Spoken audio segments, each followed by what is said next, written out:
Thanks for watching this live stream of Southern Illinois High School football on the WFCN News Game of the Week. The action is brought to you by Swinford Media Group and all of our sponsors. Watermark Auto Group,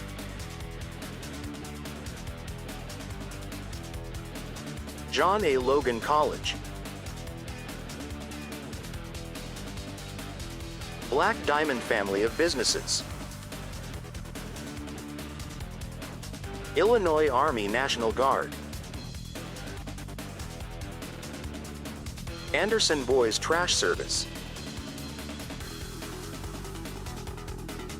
The Roofing Guys, BankFirst Bank, First Southern Bank, SIU Credit Union, Anderson's Furniture, State Bank of Whittington, City of Herrin, City of Sesser,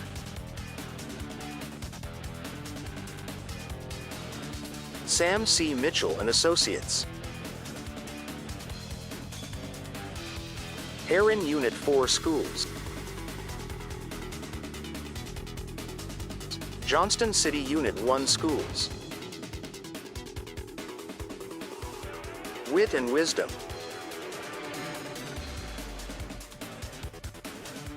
The Print Shop, Blush and Ivory Bridal Boutique,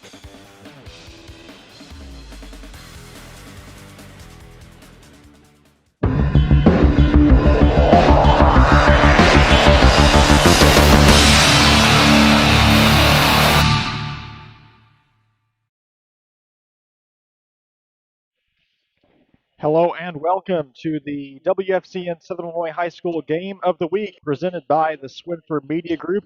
I'm Aaron Price, lead reporter at WFCN News, and I'm joined once again alongside Garrett Smith, providing play-by-play this season.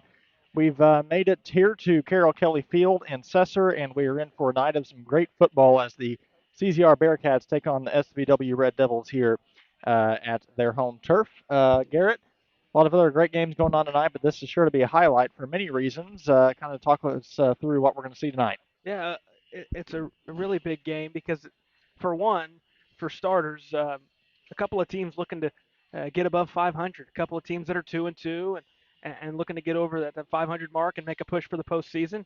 And then you got the big storyline of it. Obviously, Coach Mike Rude coming over from Sesser-Valier over to Christopher this year. He's already got the Bearcats headed in the right direction. Long losing streak coming into the season, dating back a few years, and now over here leading the Bearcats. He's already got them a couple of wins on the season, and it's a couple of teams that know each other pretty well. A good rivalry here in Franklin County. Absolutely, and the Red Devils, they're coming off a win last week over Fairfield following a loss to the Red Hills Salukis in Week 3. And they stand at 2-2 on the season and looking for a win tonight that would bring them to 3-2 in conference standings. As always, we'd like to thank those who make this broadcast possible. They include John A. Logan College, Anderson's Furniture, Deaconess Illinois Medical Center, Watermark Auto Group, Black Diamond Harley Davidson, BankFirst Bank, First Southern Bank, The Print Shop, State Farm Kenya Gardner, Legence Bank, Kemper CPA Group, Sam C. Mitchell and Associates, the State Bank of Whittington, The Roofing Guys, Johnston City Unit 1 Schools, Herrin Unit 4 Schools, the City of Sesser, and the City of Herrin. Thank you for your support. Before we start previewing this week's matchup, let's first talk about what we saw last week here on Week 4 of the WFCN Game of the Week. We were in Johnston City as they hosted the El Dorado Eagles. The Indians look to continue their winning season with a victory over the Eagles last week.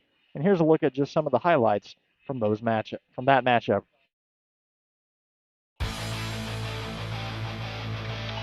And that'll be a touchdown. That's number 11, Trey Johnson on the touchdown for the Indians. Johnson hauls it in, and the Johnston City Indians are on the board first with a 6-0 lead over the Eagles. We'll No, fly we it got out the to car. vote. We'll fly it out the window whenever we're going. They're going to go for the 2-point conversion, and Weaver is in for a successful two-point conversion. That'll make it 8-0. Indians with the lead. So here we go, 2nd and 5. Here's the snap. That's going to be a touchdown for the El Dorado Eagles. That was Caden Henson on the carry for the Eagles, and it's an 8-6 ball game. The El Dorado Eagles with a big touchdown here in the second quarter with 5:35 to go. Here's the snap. Passes it over the head. I believe that was Ethan Chamberlain. So the 2-point conversion incomplete, and it will be Indians 8, Eagles 6. Here's the snap. Hands it off to Weaver. He's speedy. He's on his feet and nearly brought down. Still on his feet. He breaks through past the 50. He's still on his feet past the 40, past the 30, and he's finally tripped up right around the 20-yard line. A big play for Chase Weaver. Had he not been tripped up, he probably would have been all the way. Weaver up the gun. Touchdown, Johnson City. So the return's going to be caught around the 20. Weaving back to the left, jumping a defender, and what a return out nearing midfield that time. That was Bryson Talkington for the El Dorado Eagles. What a kick return there from the El Dorado Eagles. Hands it off, and big throw, and it is. That's caught. That's by Maddox Rad. Snap, tosses it to number 10. That's Ethan Chamberlain. Big throw. Oh, and it's just out of the hands of Grayson Gracler, number 22. So it's incomplete. A big touchdown here for them. They were able to convert. Hands off to Weaver. He spins his way right through the defenders. He's free past the 10, and that's going to be a touchdown for the Johnston City Indians.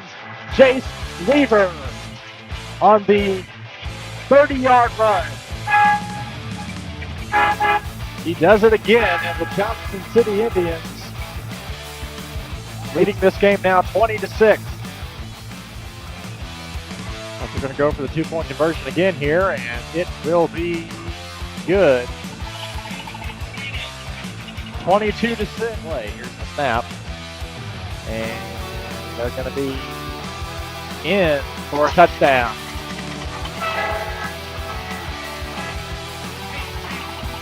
There's Koenig. He runs it in from 1 yard out.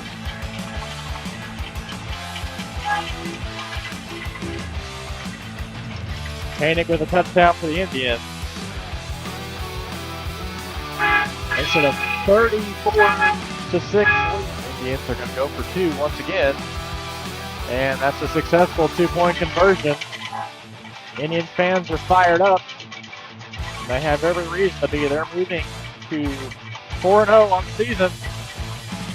One of several teams that this week will remain undefeated as we inch closer to the postseason. Indians, your final 36. El Dorado Eagles 6. And those were some highlights from last week's game. What an exciting matchup we were able to witness in week 4. At this point in the season, every game matters, especially in the very competitive conferences like the Black Diamond. Both of these teams tonight know that this win would be a huge benefit as we transition into the second half of the season, Garrett.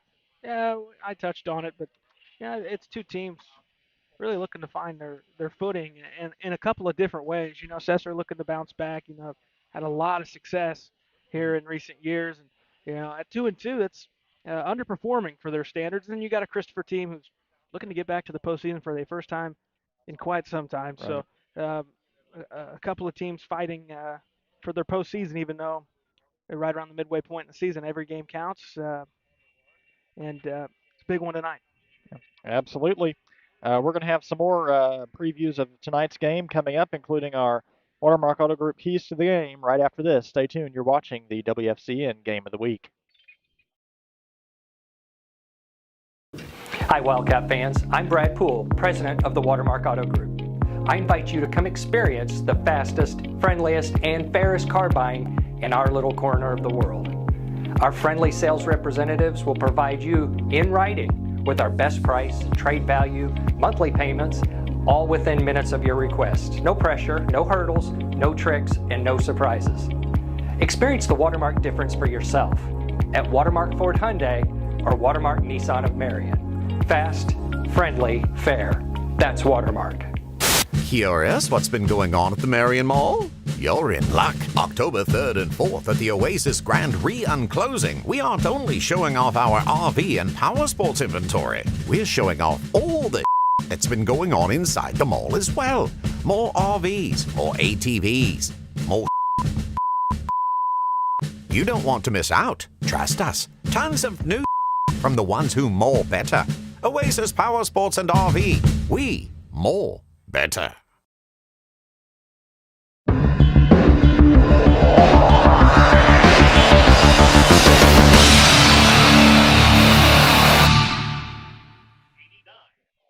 We welcome you back. Pre-game coverage here at WFCN News Game of the Week, powered by Swinford Media. And we'll talk a bit more about this matchup, CZR and Sesser-Valier. Christopher comes in under the direction of new head coach Mike Rood, and the Bearcats visited Hamilton County last week, had a big win over the Foxes, and scored 32-13. After a couple of losses the previous 2 weeks to Johnson City and Flora, a couple of teams that have not lost yet. So if you're going to lose to teams, those are the ones to do it to. Bearcats won back in week 1, 35-30 in their home opener over El Dorado, and they sit at 2-2. They've beat a couple of teams under 500. They fell to the teams that are combined 8-0. But all in all, successful start. Right.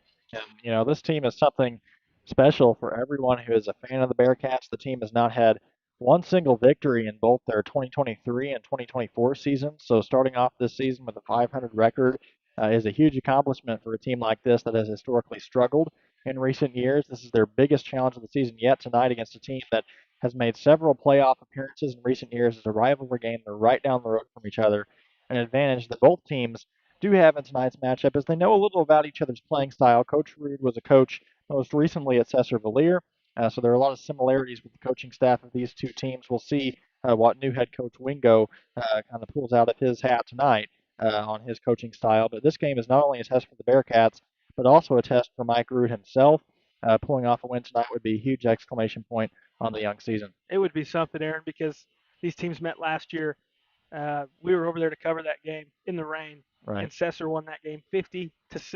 If you can flip a 44-point deficit in 1 year, that is a testament to a coach and to a team committing to a coach. So, he's got a lot of history, Coach Rood does.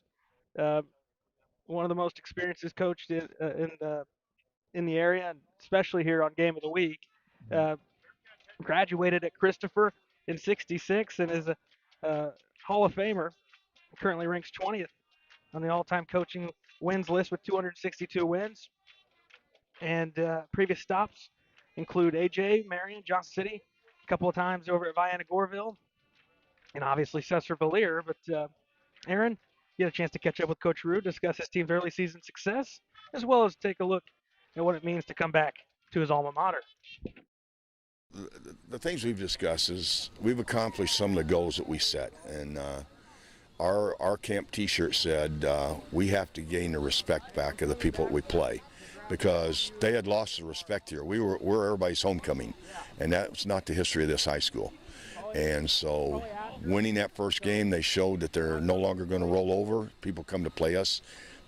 They know there's going to be a game, and we're also playing physical, which is what we're trying to get these kids to do, but we still got a long way to go. Yeah. We got a long way.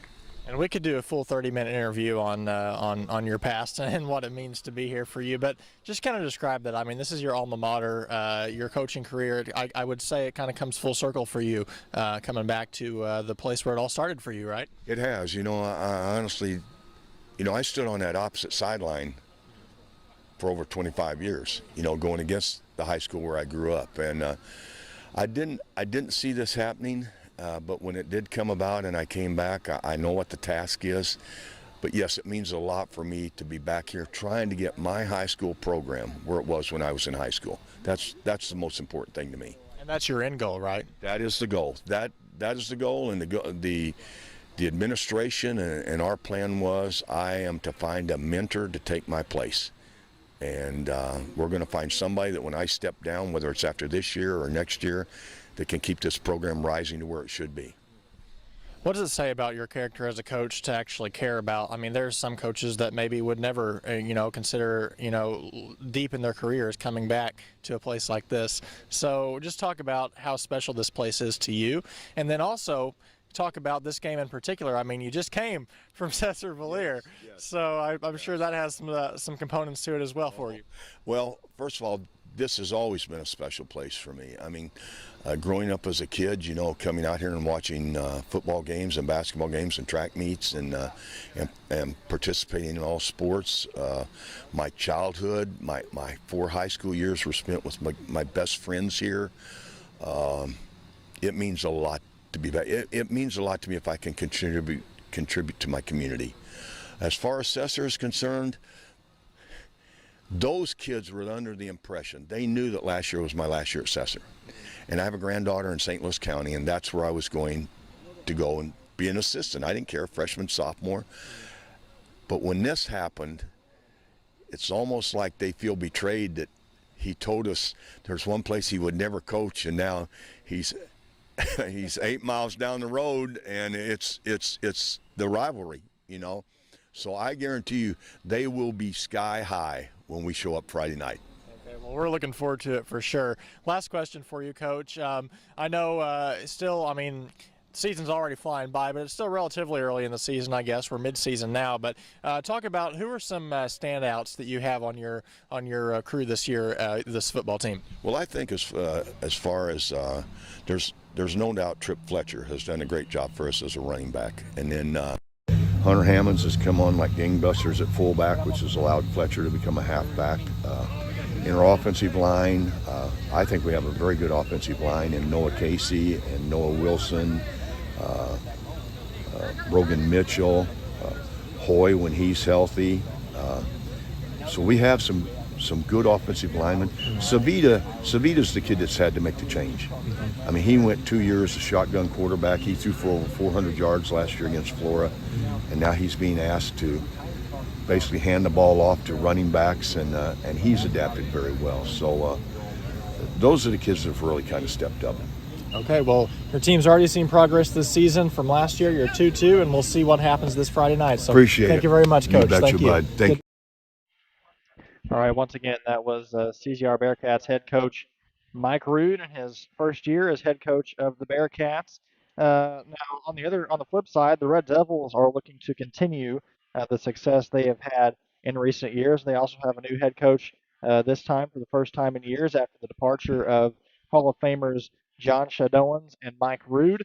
Former player and assistant coach Nick Wingo has taken over leadership of this team. Wingo served as an assistant coach for the Red Devils over the past 5 years, and he actually worked alongside Coach Shadowans and Coach Rood in recent years. So a lot of connections in tonight's game, Garrett. And like Coach Rood just said, I'm sure they're going to put all they got on the field tonight. If you're Sesser, from their perspective, you got to like that you got a guy there that's been in-house, and he's been under the mentorship of Coach Shadowans and Coach Rood, and a guy like Nick Wingo, and it's somebody that the kids are around, and he's going to keep a lot of the same styles, right? And a couple of trials and tribulations to begin the season, but coming off a really good victory last week, giving Fairfield their first loss of the season.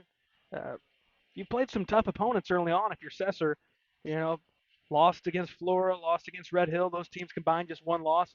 Took care of Hamilton County, but last week was a big momentum boost. We were following that one along when we were covering JC over there against El Dorado. But to go win by double figures on the road at Fairfield, that's a statement. Yeah, absolutely. And, this in the game of football, especially in high school football, it's easy for a team to get on a declining rate over like a 4 or 5 year period. So, and you saw that, with teams like CZR. So, like Coach Rood just said, you have to have a lot of good coaches. It takes a whole team effort to keep a team as successful as they are, and both ends of that are kind of working their way through that right now. And tonight's game will be kind of, I'd say, the start of a new era for both of these teams. So We'll talk a little bit more about tonight's game here in just a bit. Let's actually preview really quick some other games we have going on tonight across the region. There's a lot of them. We're getting now to the point of the season, Garrett, where conference play is starting. So there's a lot of games that make a lot of difference. Yeah, and if you're in the Black Diamond, conference play starts in week 1, so it's a lot of teams you're familiar with. But we'll start, since we're playing in the Black Diamond here tonight and covering this game, we'll start with that conference. And we had a final from last night. They played Red Hill in Edwards County. Already got their game out of the way, 30-zip. Red Hill gets a victory, so they're off tonight with a victory. They are 4-1. Good start for the Salukis. And then elsewhere in the Black Diamond, El Dorado's at Hamilton County, Carmi at Fairfield, Johnston City at Flora. That's the game of the night in the Black Diamond for sure. A couple of 4-0 teams there, and obviously here in Sesser between the Bearcats and the Red Devils. Mississippi side of the river to river, Benton is headed to Anna Jonesboro. Pinckneyville heads to DuQuoin. West Frankfort heads to Nashville. Then in the Ohio, Murfreesboro at Herrin, Harrisburg at Massac County. Carterville, the lone team out of conference play tonight in the Ohio. They'll be playing Hopkinsville, Kentucky.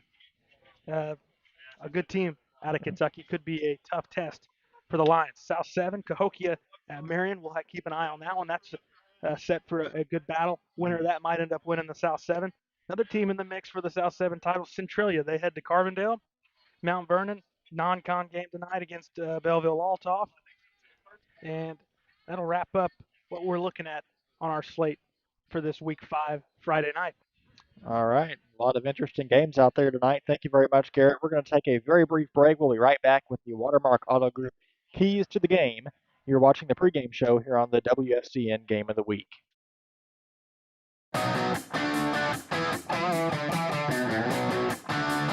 The teachers are really good. They're understanding. All of our faculty here teach from experience. I love it. It's so hands-on. They want to see us succeed. There's so many options, so many things they can choose from. I wasn't just another statistic out there. My advisors and my professors have been very helpful. I've felt completely at home from the first day. Everyone has been so welcoming and helpful and encouraging. It's made it really easy. So I would for sure recommend John A.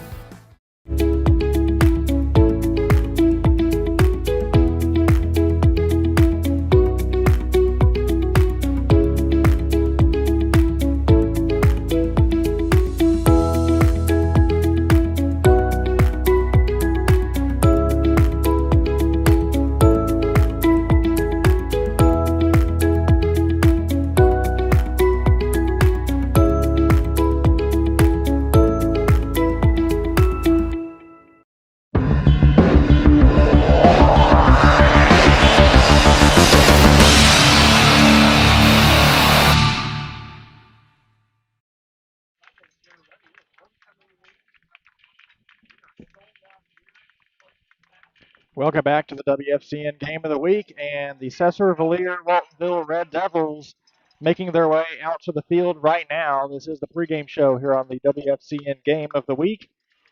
The Red Devils looking to improve their season record, to 3-2. So a big game tonight for both of these teams. I'm Aaron Price, once again joined alongside Garrett Smith. Garrett, let's go ahead and get to tonight's Watermark Auto Group keys to the game.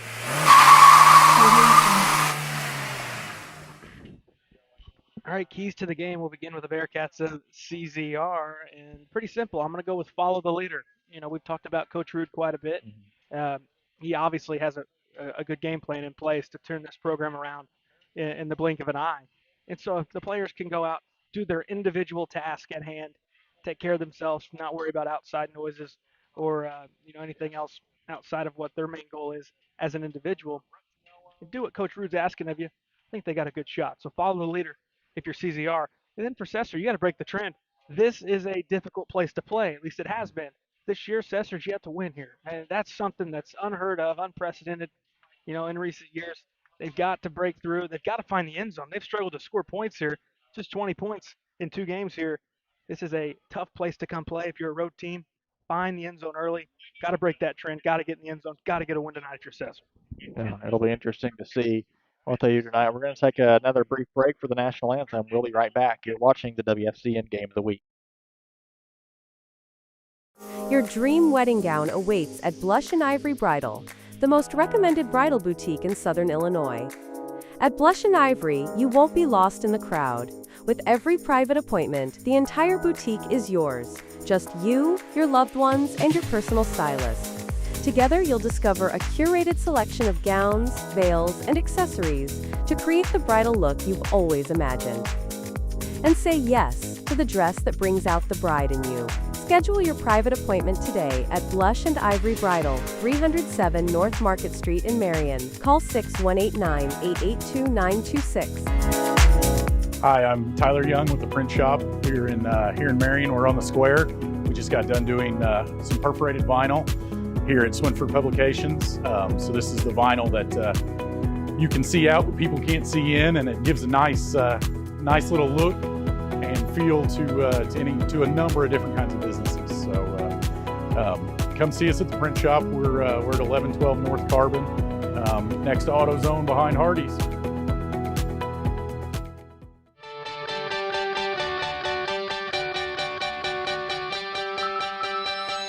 Hey, this is Michael Anderson, owner of Anderson Boys Trash Service. We are locally owned and operated. We are reliable and affordable. Weekly trash service. I look forward to hearing from you soon. I appreciate you, and my family appreciate the business. Now serving residential and commercial properties with roll-off dumpster rentals available. Call 618-925-1215 or find us on Facebook at Anderson Boys Trash Service.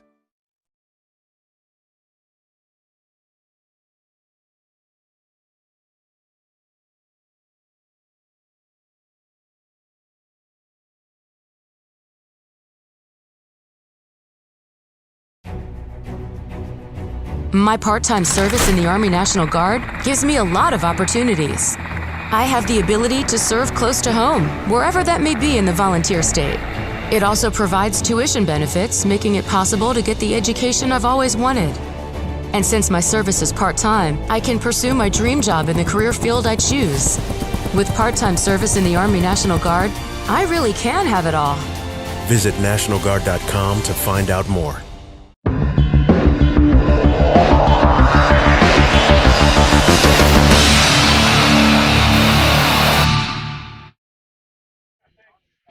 Welcome back to Carroll Kelly Field here in Sesser. We are here with some Week 5 football action as the Red Devils are taking on the Bearcats at home. The CZR Bearcats making their way out to the field off the other sideline right now. And Garrett, we're going to preview really quickly some of the other games we have coming up on the Game of the Week schedule. Next week we'll be over in Carterville as the Harrisburg Bulldogs take on the Carterville Lions. It'll be our second time seeing the Lions this season. We saw them in Week 1, and boy, that was an entertaining game as they took on the Wildcats. So we'll see them next week. Then we get to see a team that's very powerful, another great team this year in the DuQuoin Indians. They'll be playing at Anna Jonesboro in Week 7, and that will be a double dip week on Saturday. We'll have the game between the Benton Rangers and the West Frankfort Redbirds, another big rivalry game in Franklin County. We get to see the Rangers again in Week 8 as they take on the Pinckneyville Panthers at Pinckneyville. And we'll wrap up our regular season broadcast with some more Black Diamond action as the Sesser-Valier Red Devils take on the Johnston City Indians at Johnston City. So that's a look at our upcoming Game of the Week schedule. Yeah, some fun games, some fun teams, some matchups we saw last year that really turned out some good ball games. But, you know, obviously I got my eye on the Benton and West Frankfort game. Big homecoming game for Frankfort. That'll be on that Saturday. Right. But all in all, exciting times for Game of the Week. And then obviously we'll lead that into the postseason. Exciting times tonight as well. We're just about ready for kickoff here at Carroll Kelly Field. If you're just joining us, I'm Aaron Price, joined alongside Garrett Smith. Special thanks to Quincy King and Drew Smith, who are down on the line for us tonight, giving us some great photos and video that we'll be playing throughout the game tonight.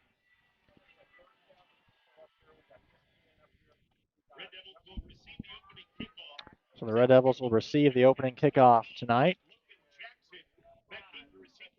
Jackson will be back deep to receive.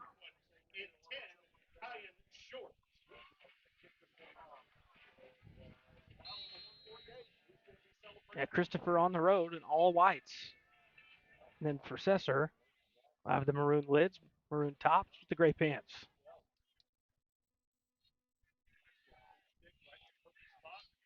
Short kick will be downed on the catch at the 35 for Sesser-Valier. So Sesser will set up shop on their own 35-yard line and look to kick off the game scoring.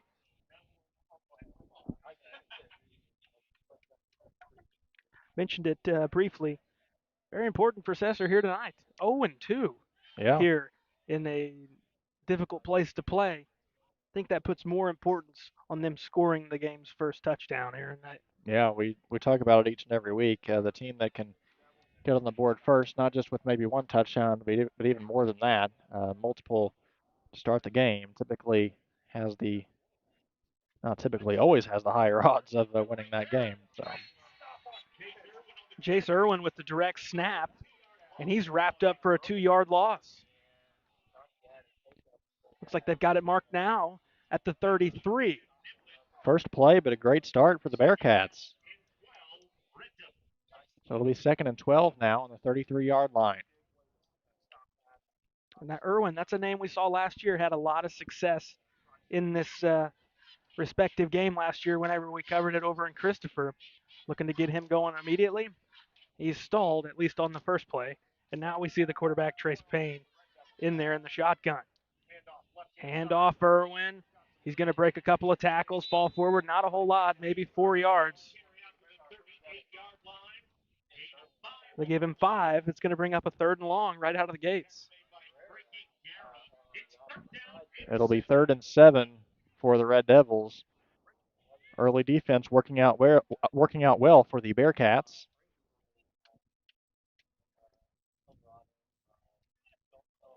Red Devils looking for a big play here.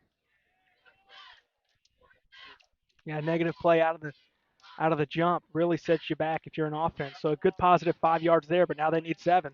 Payne rolling right, looking for a receiver, has his man, and knocked out of bounds at the 45. That's going to be a first down for Sesser-Valier. Good move there by the Red Devils. Found a man, found Kistner, and that will force a first down. Just enough, Aaron. Needed 7 yards, and he was able to get 8 on the play.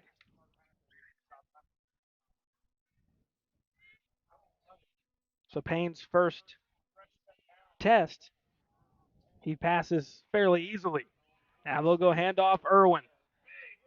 Right off the right edge, and he's dropped after a gain out towards midfield. I think that's where they will mark it right at the 50. No, they'll say the 49. 3 yards on the play. 9:55 to go in the first, just underway. The game of the week on WFCN. Christopher and Sesser-Valier. 2nd and 7 on the 49-yard line for the Red Devils. Payne under center this time. He goes to one of the larger backs. He's going to get a push from the pile, and that's nearing the first down marker. Out around the 44. It's going to be close. It might be a tad short. No, first down. Yeah, if they have it marked at the 44, that'd be a first down. And that's what they have.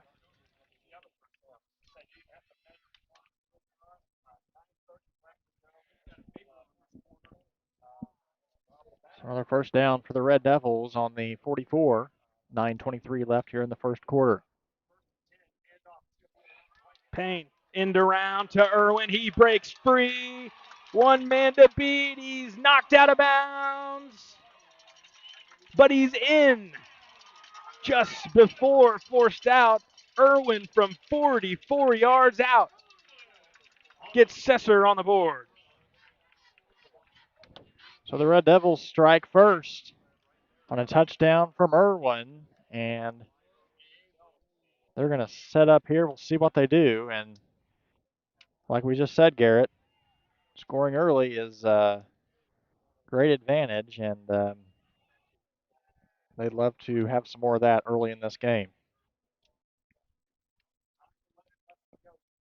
They're going to go for the 2-point conversion, and he is blocked by the Christopher defense. So the 2-point conversion, no good.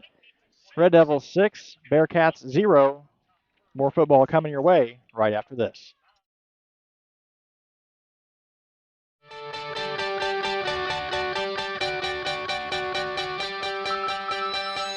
Hey, this is Michael Anderson, owner of Anderson Boys Trash Service. We are locally owned and operated. We are reliable and affordable. Weekly trash service. I look forward to hearing from you soon. I appreciate you, and my family appreciate the business. Now serving residential and commercial properties with roll-off dumpster rentals available. Call 618-925-1215 or find us on Facebook at Anderson Boys Trash Service.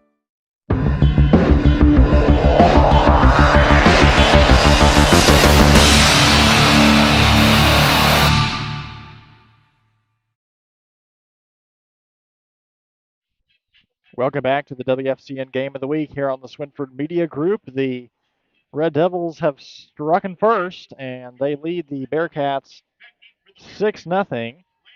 We have 9 minutes, 11 seconds left here in the first quarter. The Bearcats looking for a response here.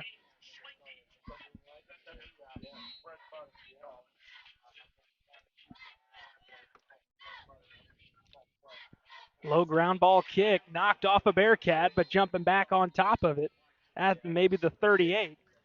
That was McMurray. Or rather Gaddis, who that was, recovered that football. Bounced off of him, but good heads-up play to get back on it because the Red Devil was coming. That could have been bad. He got there in time, though.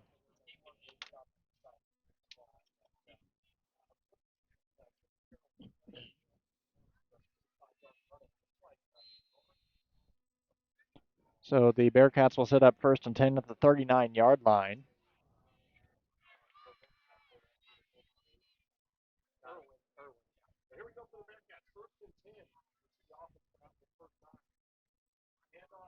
Hand off to the back. Slipping in the backfield was Trip Fletcher. He'll lose a yard or two. Red Devils making the Bearcats feel a dose of their own medicine on that first play.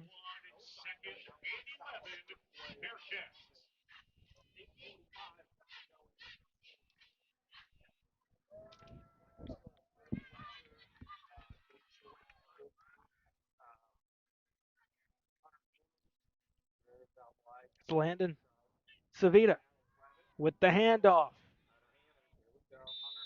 Out across the 40 to the 42. Drop down is Hunter Hammonds. 3rd down coming for Christopher. 3rd and 7 from the 42-yard line.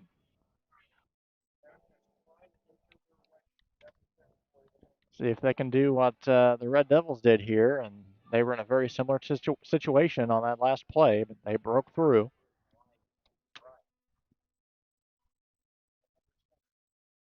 Svita drops back, rolls to the right, fires, and it's knocked down. Incomplete, broken up by Kistner. 4th down for Christopher. They'll have to punt it away now, Aaron. Yeah, good block there from the Red Devils, and they're going to get the ball back again with still 7:53 to go. No other option for the Bearcats here, especially with the 4th and 7.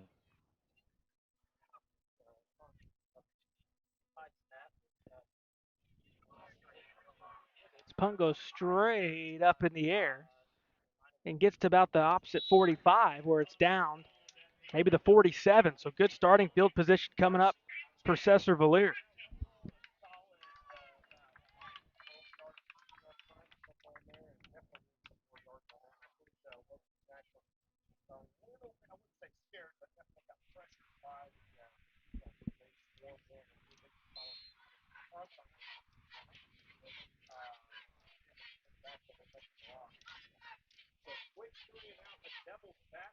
Yeah, great place for the Red Devils. They're on the 46-yard line, and opportunity for them to score quick early in this game.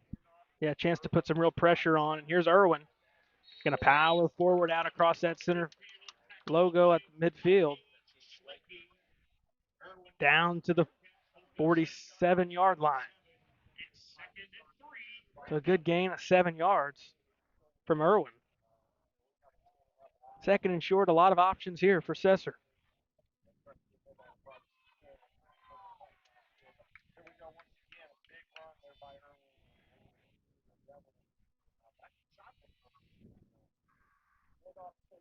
Irwin works to the left edge. It's around the defender, breaking free down the left sideline. Out, knocked around the 15-yard line when he goes out of bounds. Irwin, another big gain, and Sesser is flying down the field.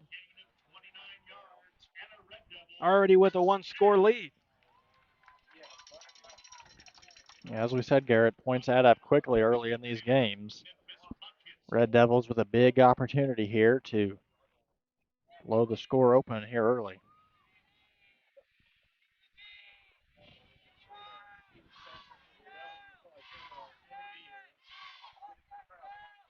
And here's the snap.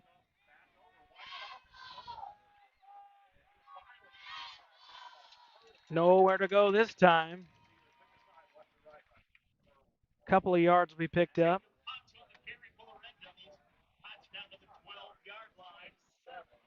So they'll get to the 12-yard line. It'll be 7 yards to go, a gain of 3. That was Potts on the carry.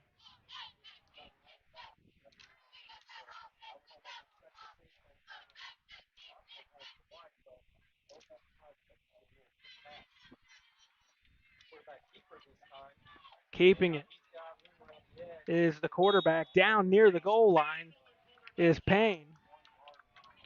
Be a first down, and on the doorstep goes Sesser-Valier.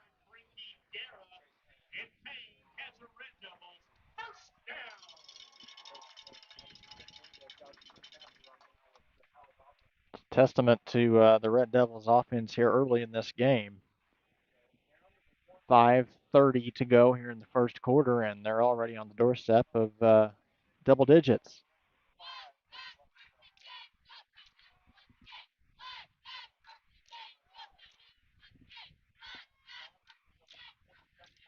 End around handoff, looking for the corner.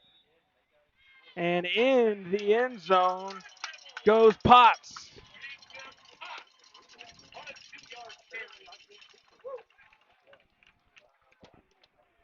Potts on the 2-yard carry, and the Red Devils hold a 12-0 lead now over the Bearcats.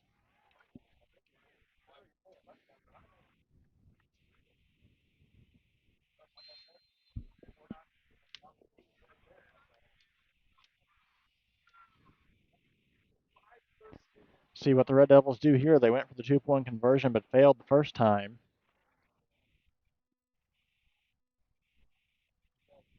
Looks like they're going to do it again. Irwin. It's going to be short again. Those can hurt you late in the game. If the opposing team comes back, we'll see what happens. Red Devils 12, Bearcats 0. You're watching the WFCN Game of the Week here from Sesser.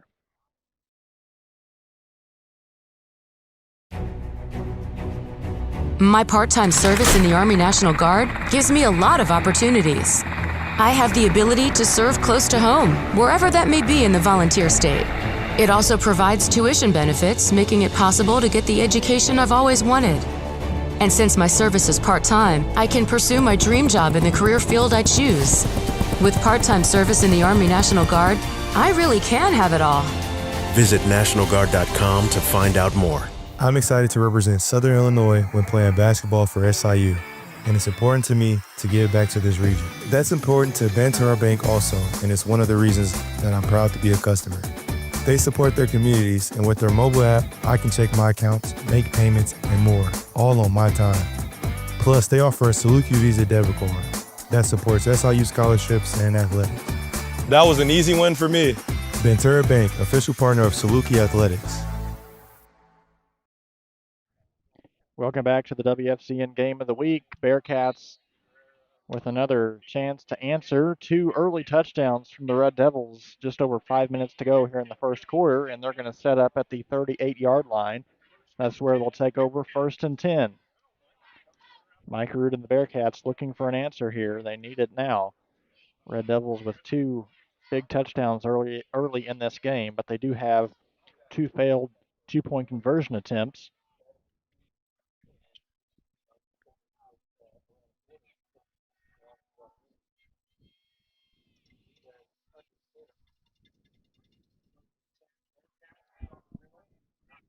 Handoff, left edge. Not a whole lot, maybe a yard or two. Hammond's on the carry for the Bearcats.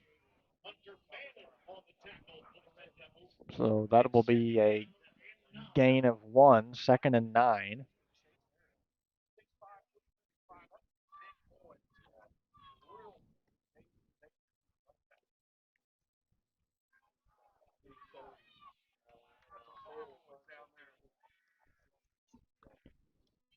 Bearcats setting up, and here's the snap.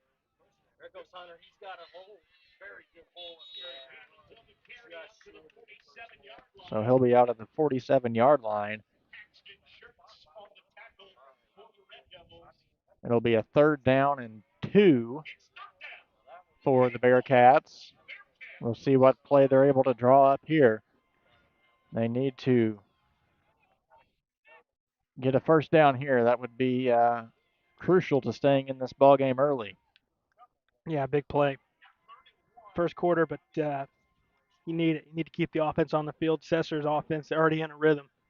2 quick scores. Well, they don't even have to go 2 yards, Garrett. They just have to go 1. Yeah, hey, easier said than done sometimes. Yeah. Under center, handoff. I think he might have been stuffed. I don't think he got it. We got a perfect view of this angle here on this play, and Hammonds is going to be stuffed. That begs the question. Huge defensive play for the Red Devils there. Offense going to go after it here. At least they didn't lose any there. They're going to take a timeout, talk over what they're going to do, and we're going to take one as well. We'll be right back. You're watching the WFCN Game of the Week.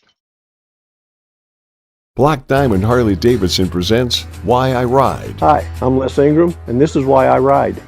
I taught special education for 28 years. I haven't drank in 34 years. I needed something to relieve the stress, and the bike does it wonderfully. I've been riding 34 years. I currently have, through the Harley Owners Group, Ride 365, I have 649,607 miles. As a matter of fact, I don't want to go anywhere unless I'm traveling on the Harley.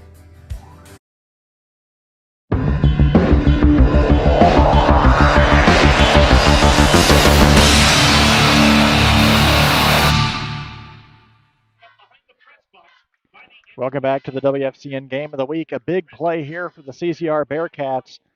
Their 4th down and 1 after a very good Red Devils defense stopped any gain on that last play. 3 minutes, 21 seconds to go here on the 47-yard line. Bearcats looking to answer back after 2 early Red Devil touchdowns. I'm Aaron Price, once again joined alongside Garrett Smith. Yeah, it looked like Sesser really knew what was coming that time, Aaron. They knew where the run was going to be attempted, and he was stuffed for no gain. And now Christopher, quarterback under center. They go to the fullback. He's short again. Identical to the 3rd down play.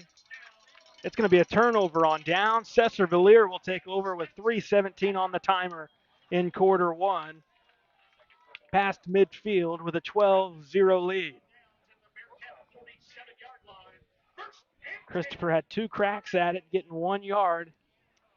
It's not very often you see that, Garrett. They might have actually lost a little bit in those 2 attempts. It looks like one of them they might not have even gotten back to the line to gain, and then they look like 2 identical plays. Right.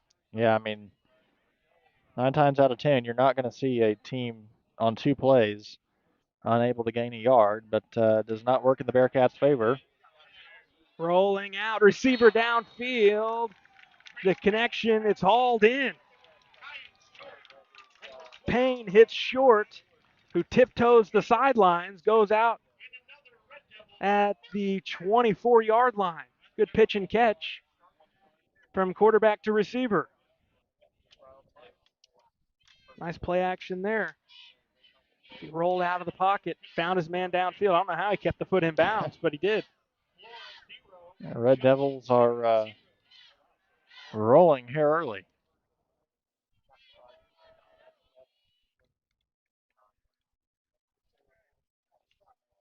Toss to the back, Irwin fighting. He's out to the 20. Down past that to the 19 when he's tripped up. There is a flag on the play.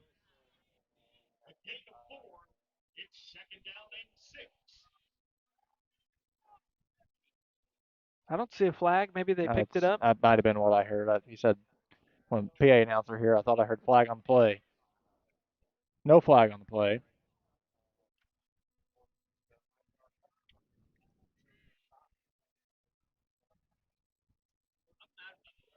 Second and 6.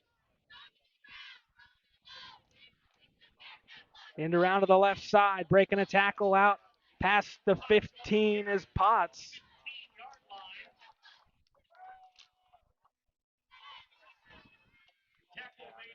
That's enough for a first down.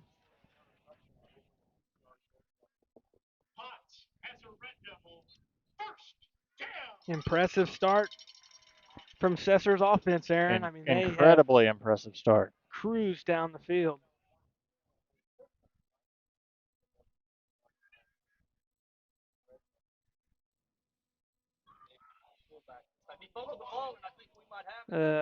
Big back comes in. He lost the football momentarily. That was Rose. And Sesser recovers somehow. 4 yards picked up. Could have been a big turning point if Christopher could have jumped on that, but a massive break for the Red Devils.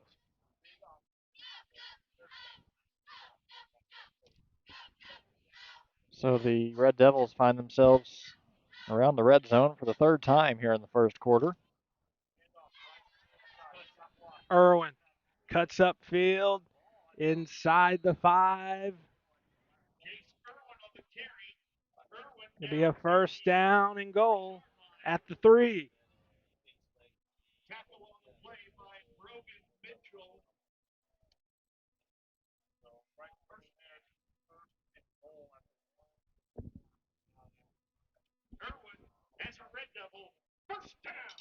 Red Devils just 3 yards away from blowing this game open early.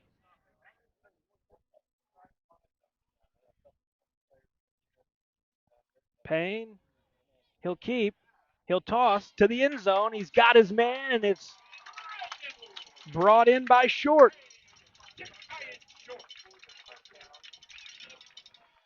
18-0 Red Devils here, and there's still 54 seconds to go in the first quarter. Devils offense on fire early in this game.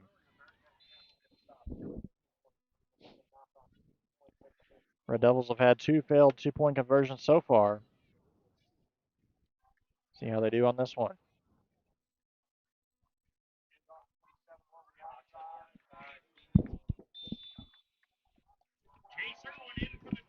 Jace Irwin on the 2-point conversion. It's good. Red Devils 20, CZR Bearcats 0. We'll be right back. You're watching the WFCN Game of the Week. At Legence Bank, we make it easy to achieve your financial goals. From investing to purchasing a home and beyond, we are here for you. Working with small businesses, farmers, and individuals, we are your partner in convenient, local, and personalized banking solutions. Legence Bank has helped us build our locally owned and family-operated business into the Tri-State's #1 furniture and mattress store. They've helped our dreams come true. They've been there every step of the way, and I can't imagine a better bank to work with. Thank you, Legence Bank. From investing in you to helping our communities grow, we are committed to making a difference at Legence Bank.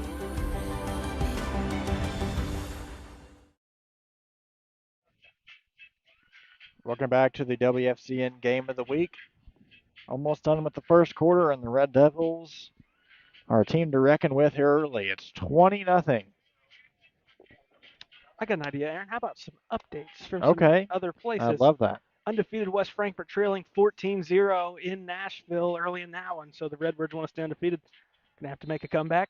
Mount Vernon and Althoff, it's 8-7 Crusaders leading that one. Benton up 21-0 over Anna Jonesboro as the kick is bobbled and brought down around the 37 is where Christopher will have it. Fairfield 8-0 over Carmi. Cahokia leading at Marion 14-0. That game can be Marion was on viewed on the Marion Star Facebook page. That's right, over on the Marion Star, and Marion was on fire last week against Althoff. What a game! But falling early so far. To the Comanches of Cahokia. Yep. Also 8-8 El Dorado Hamco. That's could be a pretty fun Black Diamond game tonight. Yeah. And more scores to come as the night progresses. 20-0 here. Bearcats on the 38-yard line. That's where they'll take over 1st and 10. Handoff up the gut. Gain out across the 50.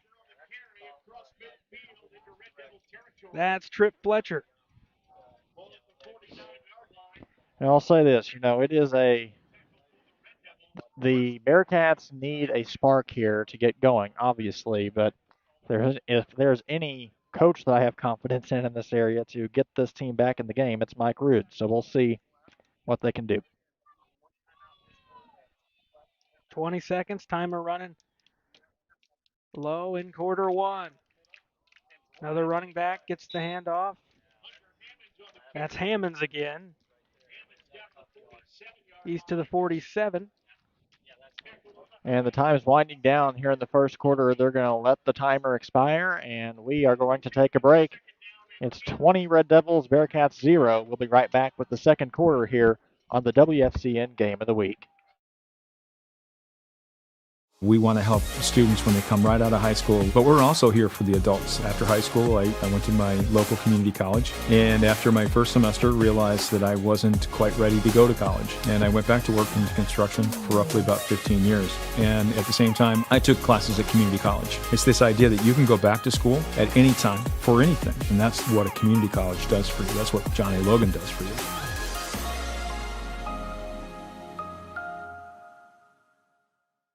Oasis Power Sports Marion, Illinois is your #1 stop for power sports. Oasis has a huge selection of ATVs, watercrafts, side-by-sides, dirt bikes, and more from all major manufacturers on the lot now. ATVs starting at $16.99, motorcycles starting at $21.98, and side-by-sides starting at $77.99. Financing, get 0 down with approved credit for up to 84 months. Oasis Power Sports in Marion, Illinois. Online at oasispowersports.world. Welcome back to the WFCN Game of the Week. Getting set for the second quarter. Bearcats needing a touchdown here. They trail the Red Devils 20-0. But they got a fresh 12 minutes to see what they can do.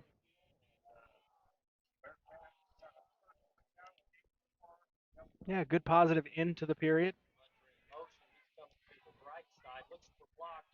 Out over along the edge, making something out of nothing. Out to the 40 goes Fletcher. Looked like he might have lost a couple of yards and kept fighting. Ends up making it 3rd and short. Great job. Be a Bearcats first down. Great play there from CZR, and just like that, they're on the 39-yard line. That's where it'll be 1st and 10.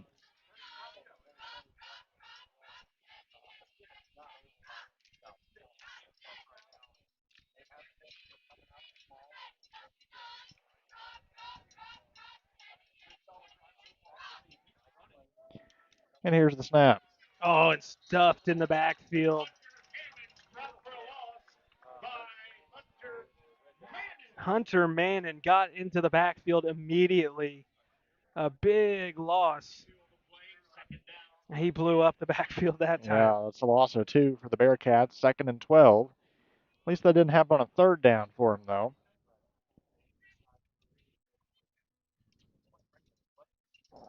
Bearcats talking it over. Yeah, you don't want to get too predictable. They've ran the ball a lot. They have. And a couple of times you fall into that trend. A team with a good defensive line like Sesser, they're going to blow through like that and get a couple of downs for a loss. Left side with it, looking for a corner. It's Schlakey. He had nowhere to go. That's going to be another loss. 3rd and long. Coming up for the Bearcats. Tony Kisner on the tackle for the Red Devils. He's Another loss forces 3rd and 15. He's had an active game to start. Tony Kistner, I mean, he's looked pretty good both sides of the football. The Red Devils once again find themselves on a 3rd down. They need a big, or excuse me, the Bearcats find themselves on a 3rd down. They need a big play here. 3rd and long.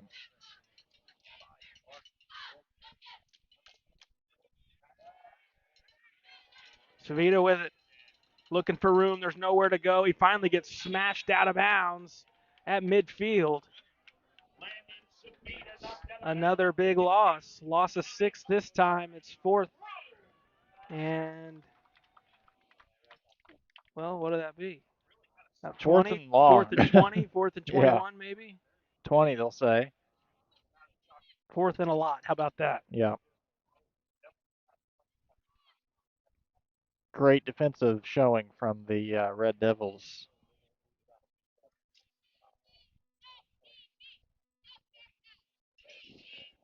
So no other option but to punt it away for the Bearcats here. This one's going to shoot out of bounds just before getting to the 30-yard line.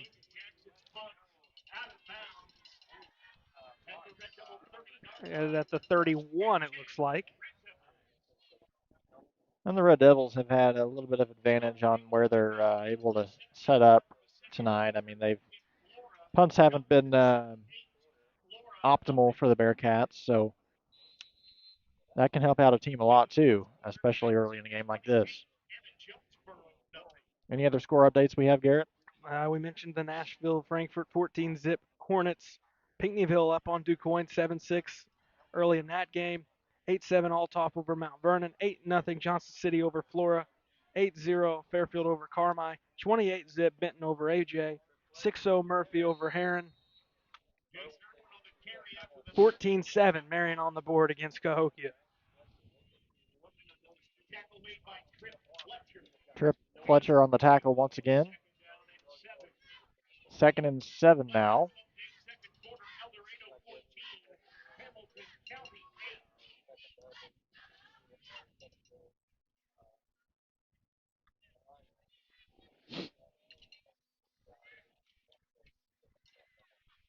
Nine minutes to go to the half.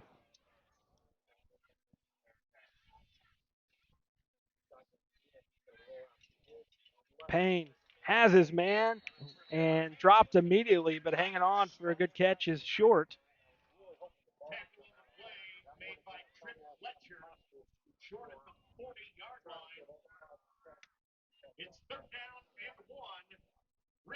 So just 1 yard to go on the 3rd down for the Red Devils.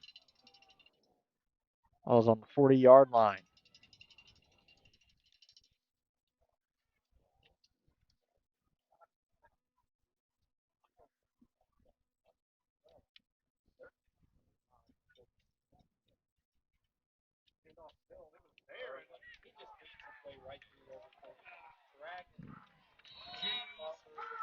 Plenty on the 3rd and 1 for Irwin. Approaching the 40-yard line, down at the 41 into Bearcat territory.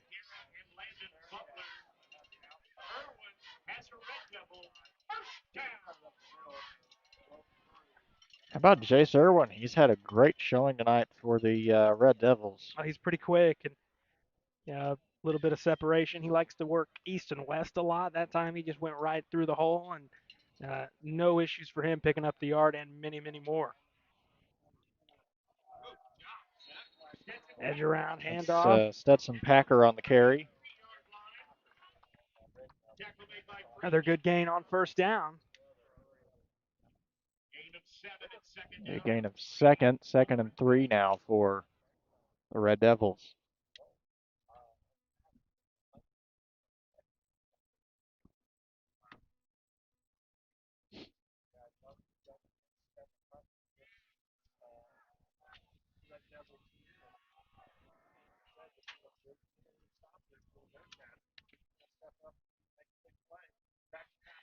Payne looking for a rolling man. right. Has his man again, knocked out of bounds. Goes short. He'll pick up the first. So another first down for the Red Devils, and they keep on powering through this game early.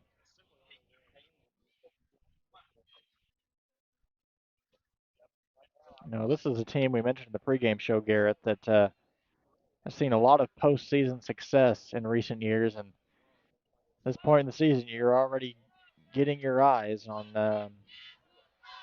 playoff contention. We got a flag thrown in after Irwin stopped at the line.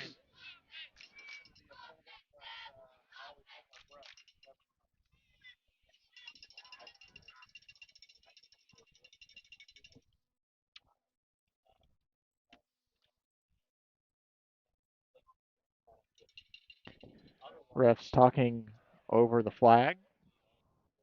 It appears it's going to be on Sessers. Their players are already backing up. Probably going to be a hold. That's what it is.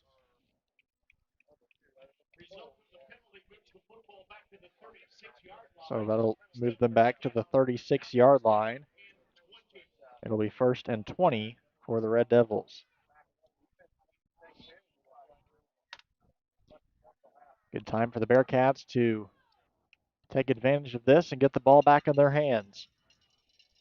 Here's the snap. Pass out to Kyan Short. That'll be about a 11, 12-yard gain.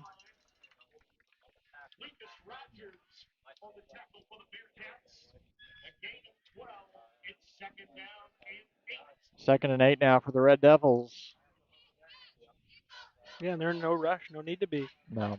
Out in autopilot at this point in this half. They can bleed this time down as much as they want, especially moving the football as well as they have been. Take their time. Take care of the football. You feel like they're going to punch it in again. Absolutely.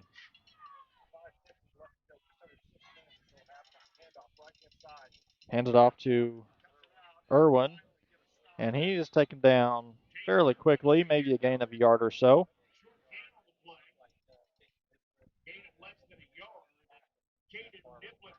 So that'll force a 3rd down and about 7 or so.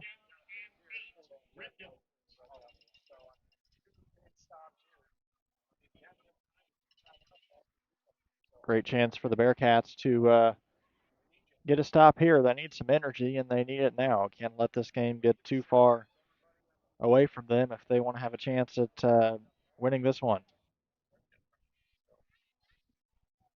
5 minutes to go. Here's the snap. Toss Throws it out off. to Short. Going to pick up a couple. It's going to bring up 4th down. Rogers and Monty on the tackle for the Bearcats, and likely going to force a change of momentum here to the Bearcats.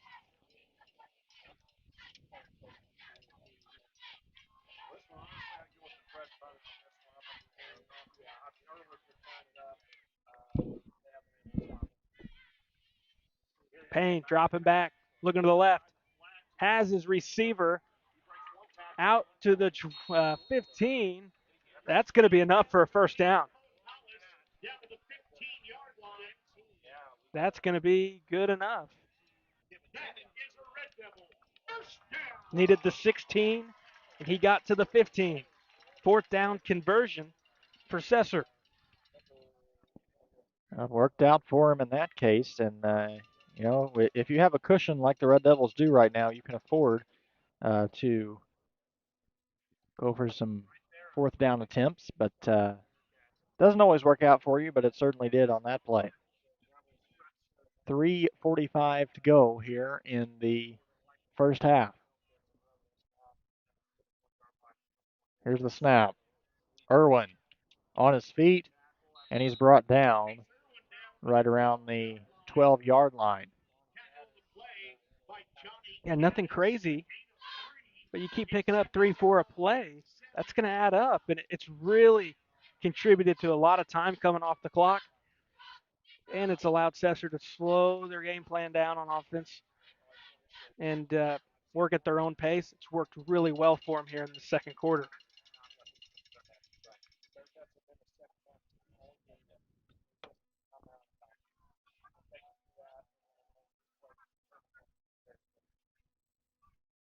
Here's the snap. That's Rose.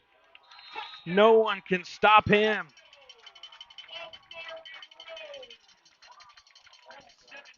Big 7-yard touchdown for Amari Rose, and the Red Devils sailing to a 26-point lead over the Bearcats.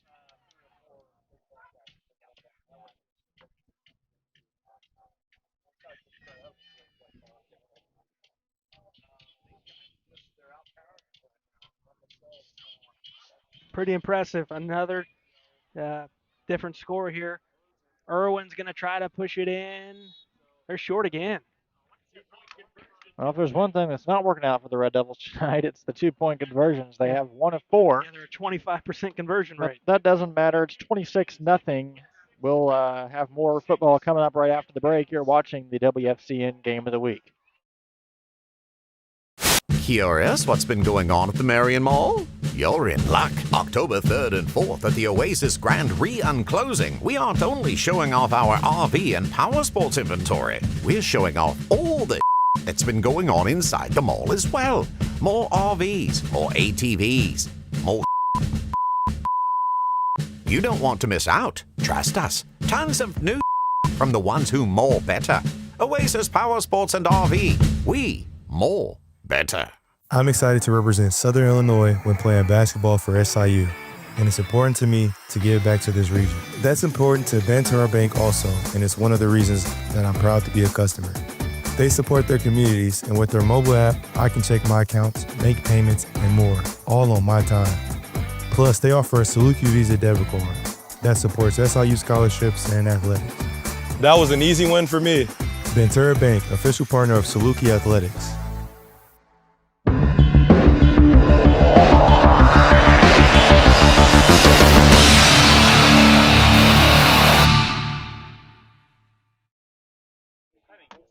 Welcome back to the WFCN Game of the Week. We have 2 minutes, 52 seconds to go, and the Bearcats have the ball once again. It's 1st and 10, and they're going to set up right around the 30-yard line or so.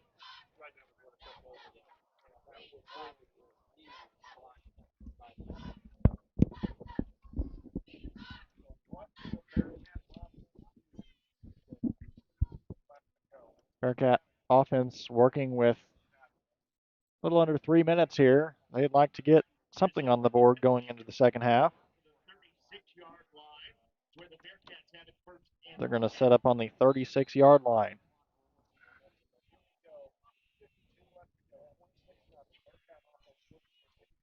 Here's the snap. Hands it off. It'll be Fletcher, and he's brought down fairly quickly. It won't be a gain of much, if any. It's going to be a gain of 1, 2nd and 9.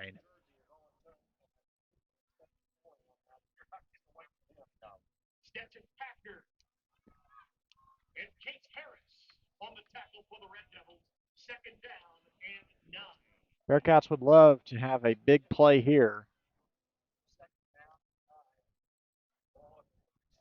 And by big, I mean a big gain. They are working with 2 minutes and 10 seconds here.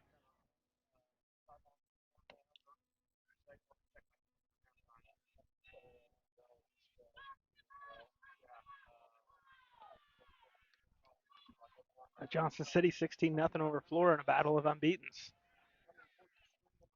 Good game there. We got a flag thrown in late after Fletcher was dropped at the 35. It'll be a holding penalty against the Bearcats, so can't afford that. It'll be a loss.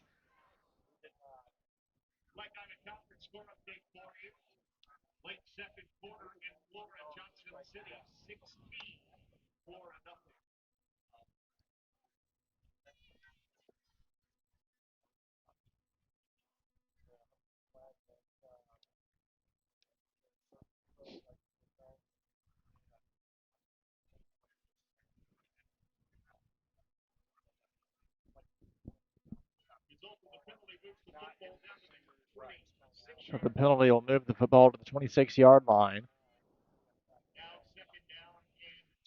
It'll be 2nd and 20 for the Bearcats. Timer rolling again. 1:40 to go, first half. Now they need an even bigger play. They'll have a couple sub in here, and Bearcats are going to have to move quick.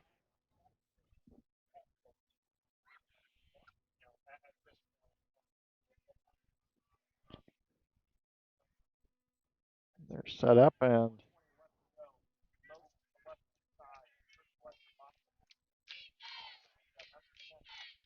here's the snap. Savita keeps, drops back, looking for a man downfield, has a receiver, and it's caught by Schlakey. Big pass. It's going to be short of the first down, but how about a great gain there from the Bearcats? Again, Garrett, they're going to have to move quick, though. They have 56 seconds. It'll be a 16-yard gain, 3rd down and 4. They're going to call a timeout. 48 seconds to go. We'll take a quick break. We'll be right back. You're watching the WFCN Game of the Week.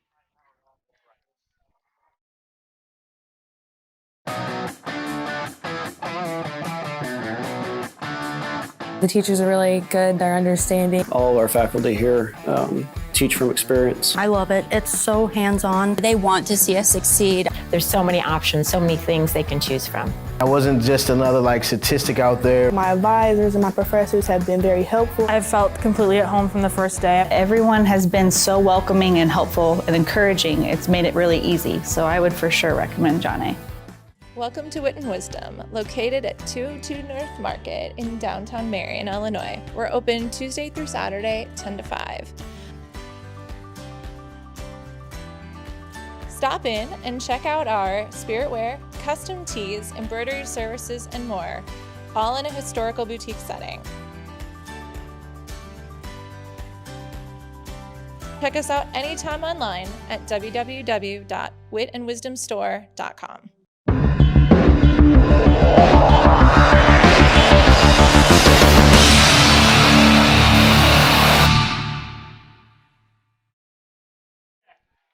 Welcome back to the WFCN Game of the Week. 3rd and 4 for the Bearcats. They got 50 seconds to work with before the half. You're in 7-7. Update from Carterville. They're tied with the Tigers of Hopkinsville, Kentucky. Lions looking to keep their unbeaten season alive. That and more. Scores coming at the John A. Logan Why Would You Go Anywhere Else halftime show. Screen pass. Some space for Hammonds. Needed 4, and they got a lot more down to the 36-yard line with 39 seconds to go in the first half. Christopher on the move, looking for a late first half score.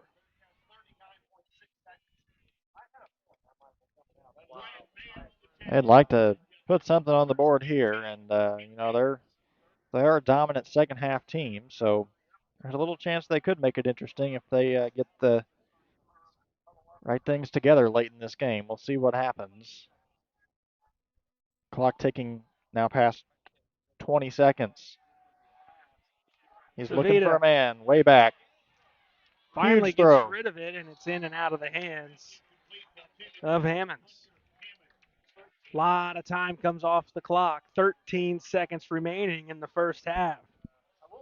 He was forced back 10, 15 yards before he was able to make that throw by the Sesser-Valier defense.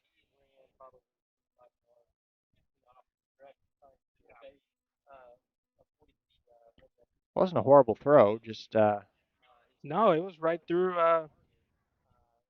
the hands of Hammonds that time.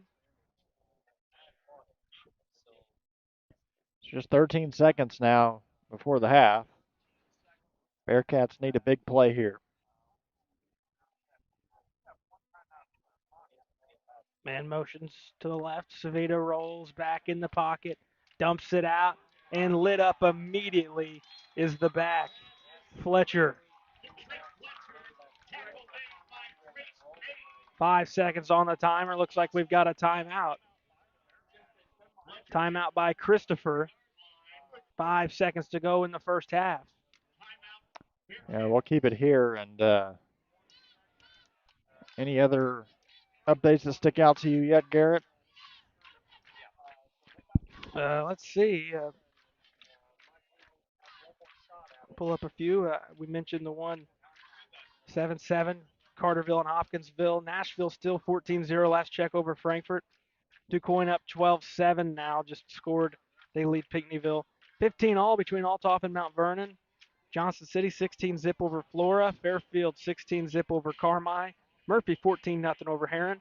42-0 Rangers leading, the Rangers of Benton that is, leading Anna Jonesboro. Cahokia still 14-7 last check over Marion. 16-14 Hamilton County has taken the lead over El Dorado. And that looks like that's our Week 5 scoreboard at the moment. All right. Thank you, Garrett. And we want to remind you we have the John A. Logan College Why Would You Go Anywhere Else halftime show.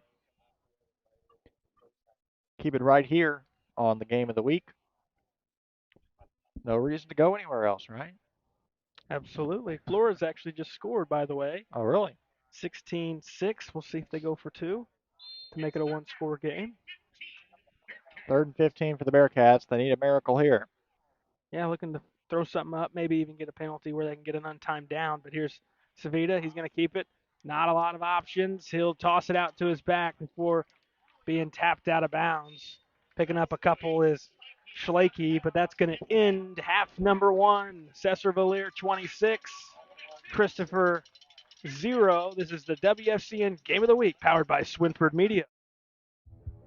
Thanks for watching this live stream of Southern Illinois High School football on the WFCN News Game of the Week. The action is brought to you by Swinford Media Group and all of our sponsors. Watermark Auto Group,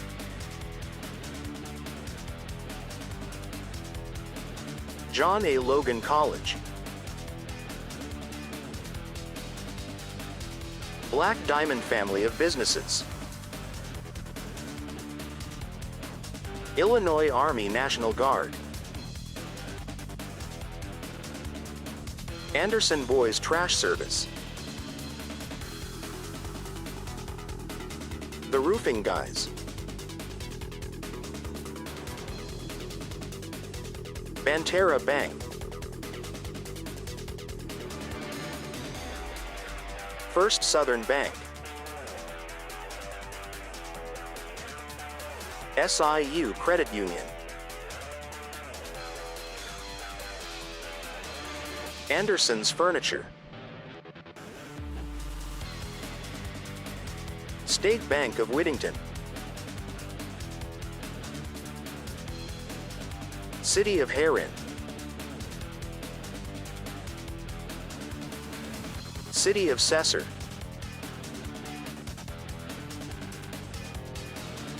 Sam C. Mitchell and Associates, Herrin Unit 4 Schools, Johnston City Unit 1 Schools, Wit and Wisdom,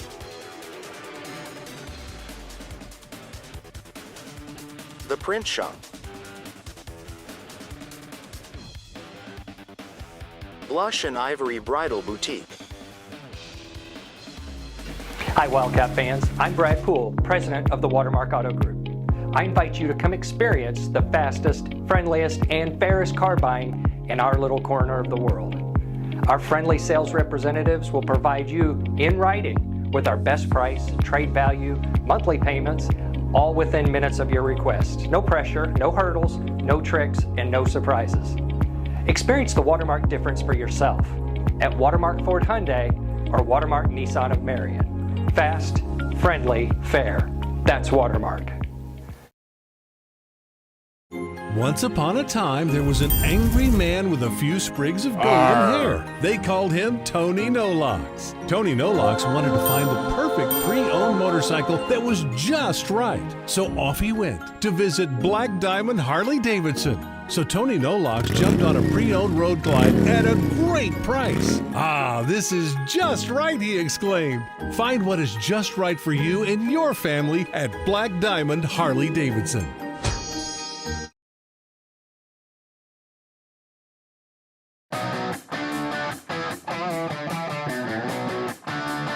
The teachers are really good, they're understanding. All of our faculty here teach from experience. I love it. It's so hands-on. They want to see us succeed. There's so many options, so many things they can choose from. I wasn't just another statistic out there. My advisors and my professors have been very helpful. I've felt completely at home from the first day. Everyone has been so welcoming and helpful and encouraging. It's made it really easy. So I would for sure recommend John A. Hi, I'm Tyler Young with the Print Shop here in Marion. We're on the square. We just got done doing some perforated vinyl here at Swinford Publications. So this is the vinyl that you can see out, but people can't see in, and it gives a nice little look and feel to a number of different kinds of businesses. So come see us at the Print Shop. We're at 1112 North Carbon, next to AutoZone behind Hardee's. Your dream wedding gown awaits at Blush and Ivory Bridal, the most recommended bridal boutique in Southern Illinois. At Blush and Ivory, you won't be lost in the crowd. With every private appointment, the entire boutique is yours. Just you, your loved ones, and your personal stylist. Together, you'll discover a curated selection of gowns, veils, and accessories to create the bridal look you've always imagined. And say yes to the dress that brings out the bride in you. Schedule your private appointment today at Blush and Ivory Bridal, 307 North Market Street in Marion. Call 618-882-926.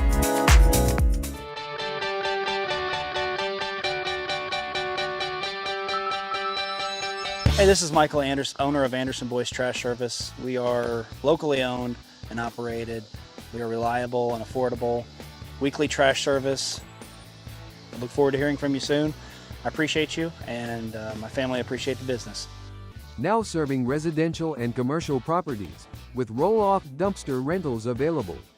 Call 618-925-1215 or find us on Facebook at Anderson Boys Trash Service.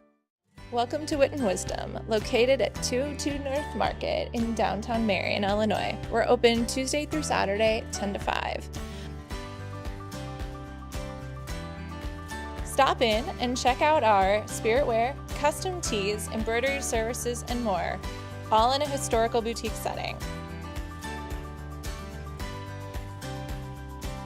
Check us out anytime online at www.witandwisdomstore.com. Curious what's been going on at the Marion Mall? You're in luck. October 3rd and 4th at the Oasis Grand Re-Unclosing, we aren't only showing off our RV and power sports inventory, we're showing off all the that's been going on inside the mall as well. More RVs, more ATVs, more You don't want to miss out. Trust us. Tons of new from the ones who more better. Oasis Power Sports and RV. We more better. Anderson's Furniture and Mattress knows your sleep is important. That's why our mattress studio is one of the largest in the area. We've got Tempur-Pedic, Sealy, Stearns & Foster, and more. Tempur-Pedic mattresses start as low as $28 a month with up to 6 years interest-free financing. And Queen mattresses start at just $179. Plus, enjoy the comfort of our 90-day sleep guarantee and same-day delivery. And now, no credit needed. Anderson's Furniture and Mattress. Fall is the best time to get a new roof. It's not cold and wet like winter, and it's not hot and wet like summer. And you know what that means. It's time to call Integrity Roofing to make sure your roof is ready for another long winter. Right now at Integrity Roofing, you can get a new roof for as low as $99 per month. For confidence and peace of mind, call Integrity the first time.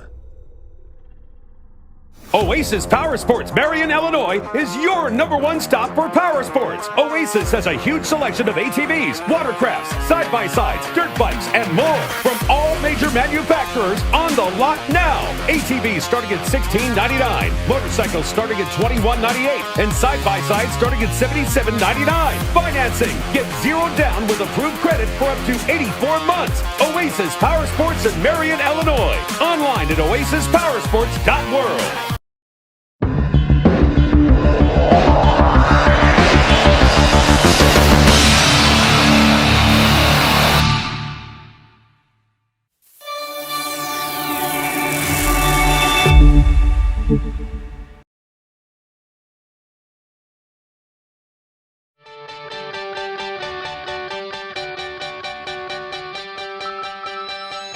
Hey, this is Michael Anderson, owner of Anderson Boys Trash Service. We are locally owned and operated. We are reliable and affordable. Weekly trash service. I look forward to hearing from you soon. I appreciate you, and my family appreciate the business. Now serving residential and commercial properties with roll-off dumpster rentals available. Call 618-925-1215 or find us on Facebook at Anderson Boys Trash Service. We want to help students when they come right out of high school, but we're also here for the adults. After high school, I went to my local community college, and after my first semester, realized that I wasn't quite ready to go to college. And I went back to work in construction for roughly about 15 years. And at the same time, I took classes at community college. It's this idea that you can go back to school at any time for anything, and that's what a community college does for you. That's what Johnny Logan does for you.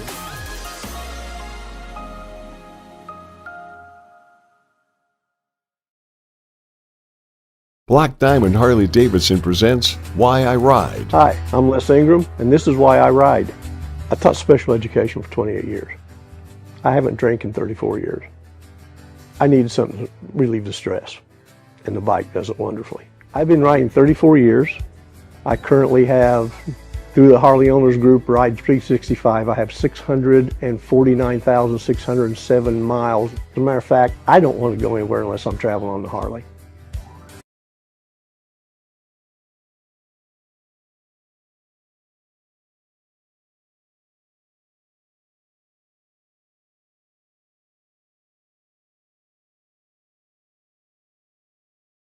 At Legence Bank, we make it easy to achieve your financial goals. From investing to purchasing a home and beyond, we are here for you. Working with small businesses, farmers, and individuals, we are your partner in convenient, local, and personalized banking solutions.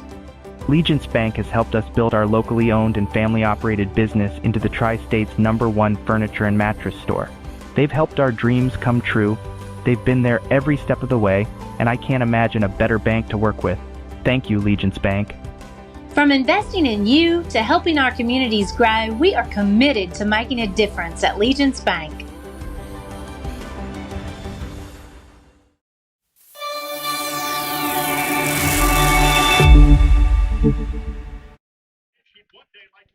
All right, welcome back to the WFCN News Game of the Week. We're here for the Johnny Logan College Why Would You Go Anywhere Else halftime show. I'm Aaron Price, once again joined alongside Garrett Smith. Garrett, good to be here in Sesser, and the Red Devils currently holding a lead of 26-0 over the Red Devils here as we head into the second half. Let's go ahead and go over our Kemper CPA group by the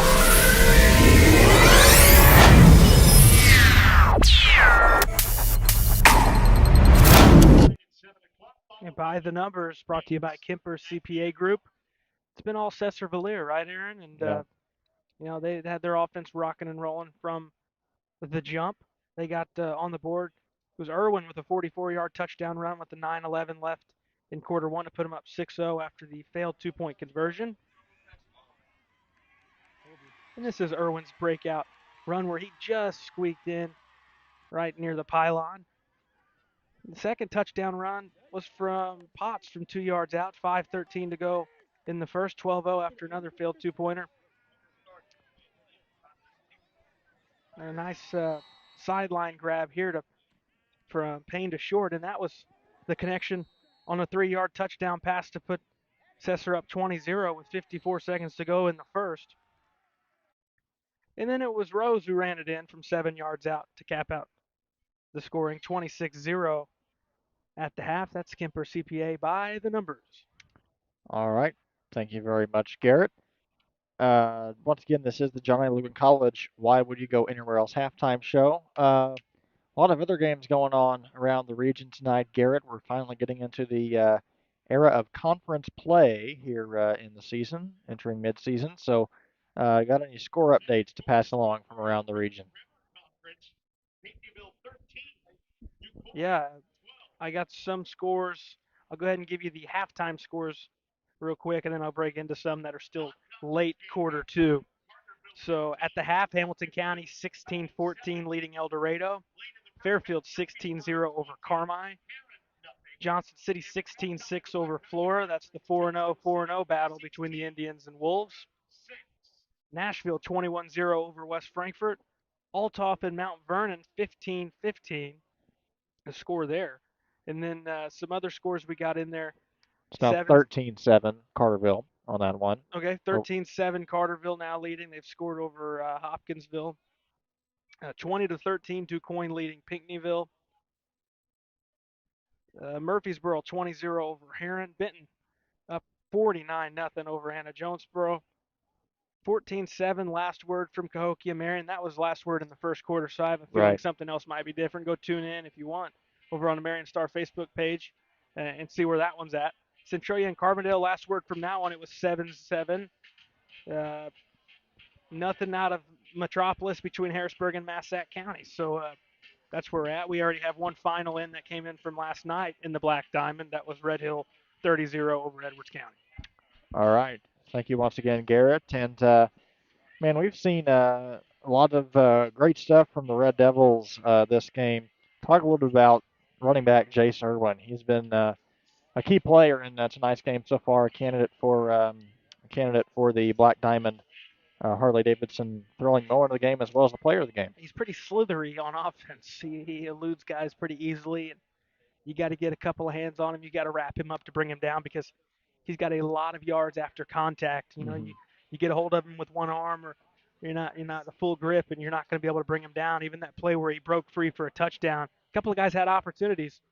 Really impressive showing from Mr. Irwin, and he really broke onto the scene in this game early. They didn't have to go to him a whole lot. I like how they've used three different guys on the ground to get in, and Irwin, Potts, and Rose. And then we've seen that Payne's able to throw it through the air, but obviously Irwin's the key cog in the backfield in that well-oiled machine. And really, really good showing for the Red Devils in a game where they needed to come out and look impressive, and that they have. Well, they needed to do this, and that's exactly what they've done. They are eyeing their sights on moving to 3-2 this season. With a win tonight, they would move to 3-2 on the season. So, very important win. Yeah, a huge game, and you know, you look ahead for Sesser. They've played a couple of the tougher teams already in the conference, and you know, after tonight, they get Carmi-White County, and normally you think that's a really tough test, and it is because it's on the road, but it's a Carmi team that's not a normal Carmi team. It's a team that's 0-4 in Carmi. So you win tonight, you feel like you've got a good shot to get another one. Try to get some momentum rolling, trying to get 3 in a row. You could potentially be 4-2 after next week. Yeah. You know, and next week the Red Devils, where are they at next week, Garrett? Carmi. At Carmi. Okay, yeah. And then the week after that, I believe they go to, is it, I want to say, obviously, you know, all of the games are Black Diamond Conference. They'll be in Edwards County. In Edwards County. That's another opportunity, and you know, obviously, then they got El Dorado at home. Then they obviously finished with Johnson City. Right. Man, if you can get a couple of games over 500, you feel pretty good. Yeah, great opportunity, I think, especially with the showing they've had tonight for the Red Devils to really start amping it up here as we approach the second half of the season. We have about 1 minute, 45 seconds to go before the start of the second half. We'll take another brief break. We'll be right back. This has been the John A. Logan College Why Would You Go Anywhere Else halftime show. Stay tuned for more after this.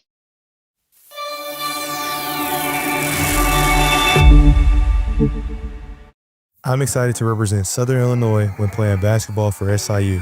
and it's important to me to give back to this region. That's important to Banterra Bank also, and it's one of the reasons that I'm proud to be a customer. They support their communities, and with their mobile app, I can check my accounts, make payments, and more, all on my time.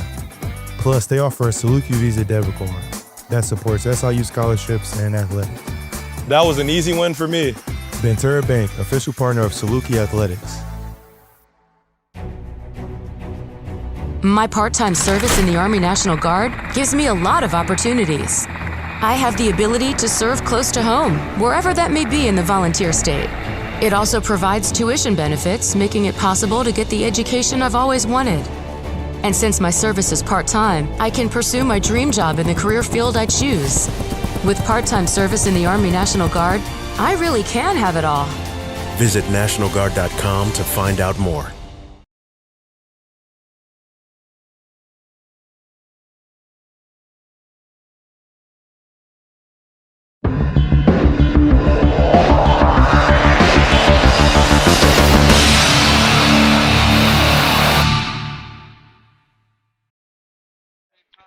All right, welcome back to the WFCN Game of the Week. We're here in Sesser, and if you're just joining us, the Red Devils, they have had a showing tonight so far over the Bearcats. It's 26-0. Bearcats looking to crawl their way back in somewhat to this game. They have 2 fresh quarters to do it. Head coach Mike Rood, I would assume, being very strict with his team over that halftime, Garrett. I mean, you got to be. He's a coach that knows how to win, and he knows what he needs out of his guys and what to demand out of your guys, and knows that you've got to go out and play a fresh, clean half here and work your way back. You're not going to get it all in one play, but you can't get it back at all if you don't go out there one play at a time and try to win each play and win each down. So Coach Rood's going to have his guys ready to go. Whether or not they're able to overcome it or not is a different question, but he's got his guys prepped for the second half.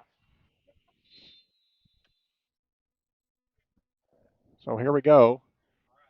Bearcats receiving. Still on his feet. That's number 2. That's Schleike. Nice return after a misplay. Great return for Gage Schleike.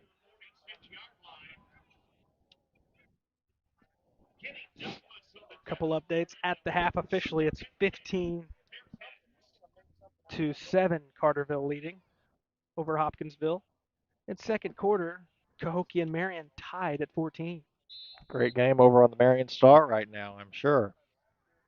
They get a lot of good games over there, they don't do. We'll switch. They've had some fun. They always saw them in week 1, though. They do a great job over there calling some Wildcat football. Hunter Hammond's on the carry for the Bearcats. It'll be a gain of a yard or 2. I spoke a little too soon, Herrin. Right as I mentioned that, Cahokia has scored. That's how it goes.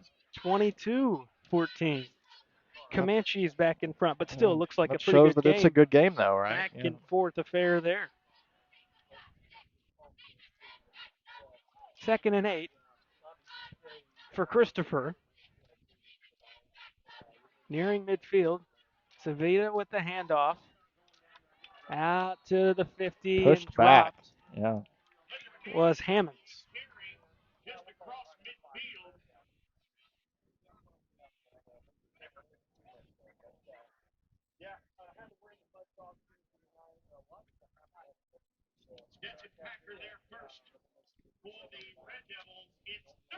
Third down. 6 to go. Early in quarter 3. It's the 26-zip lead for Sesser over Christopher.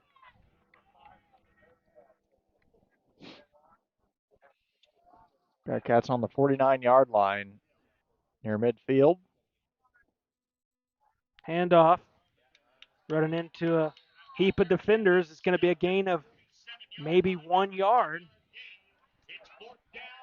4th and 4. A long 4, a short 5.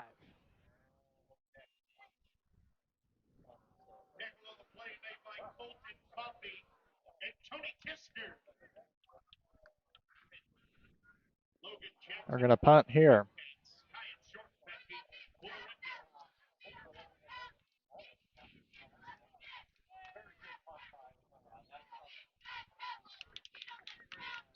Turn near sideline by Short. He steps out at the 28-yard line where Sesser will set up shop. First possession, they get a quick 3 and out on Christopher.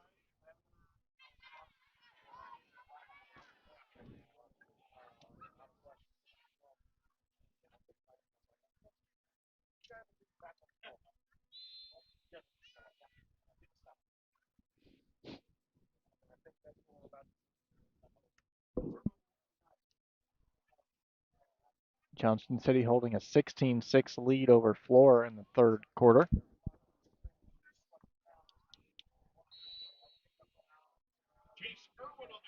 Irwin on the carry for the Red Devils.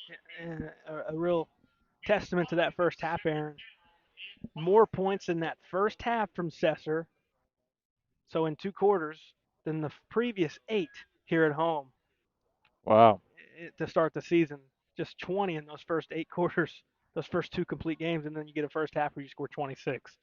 Trying to open the floodgates are the Red Devils after a dry spell at home to start this campaign. I'm sure these fans are delighted to see what they're seeing tonight.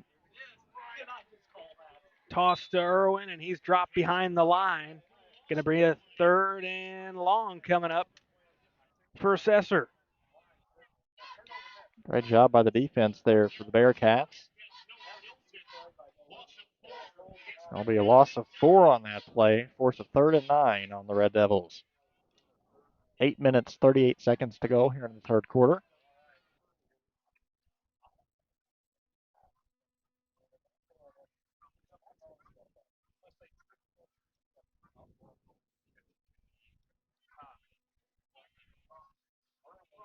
Handoff. Irwin sheds one, trying to spin out of a tackle, but a couple of Bearcats there to drop him after he crosses the 30. It's going to bring up 4th down. So a nice stand from Christopher's defense. This is their time to stand their ground.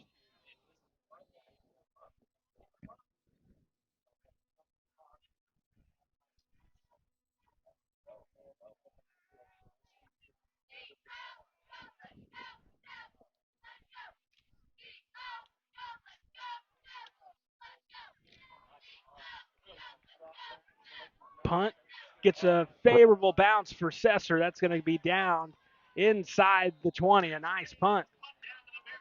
Very favorable punt. So the Bearcats will take over 1st and 10 all the way down on the 19-yard line. You know, when you have to punt the ball, you always want it to roll the favorable direction for you, and it's not too often you see one kick that far, but definitely worked out in the Red Devils' favor there.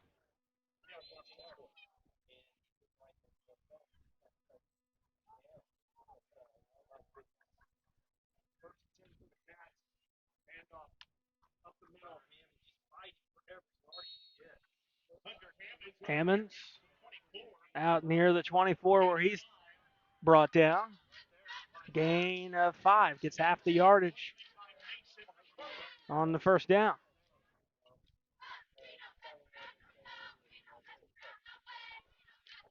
Seven minutes to go, quarter 3. Christopher looking for their first score of the evening.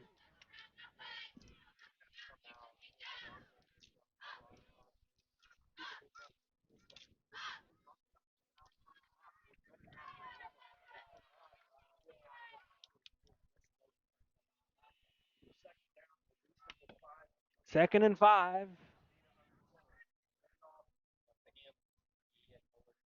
Not a whole lot on this handoff. Hammonds maybe 1.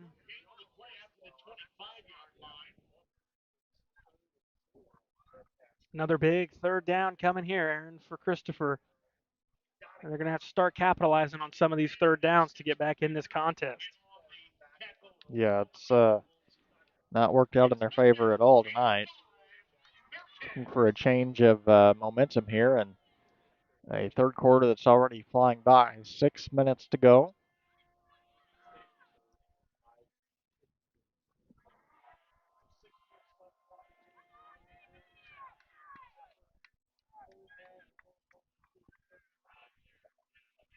Here's the snap. Schlakey's got a first down, and he's tripped up to just shy of the 45. If he could have shedded that tackle, he might have been gone. He might have. Great play there from Schlakey, and the Bearcats will pick up a first down. Like to hear those words for the Bearcats and what has been a night of struggles so far.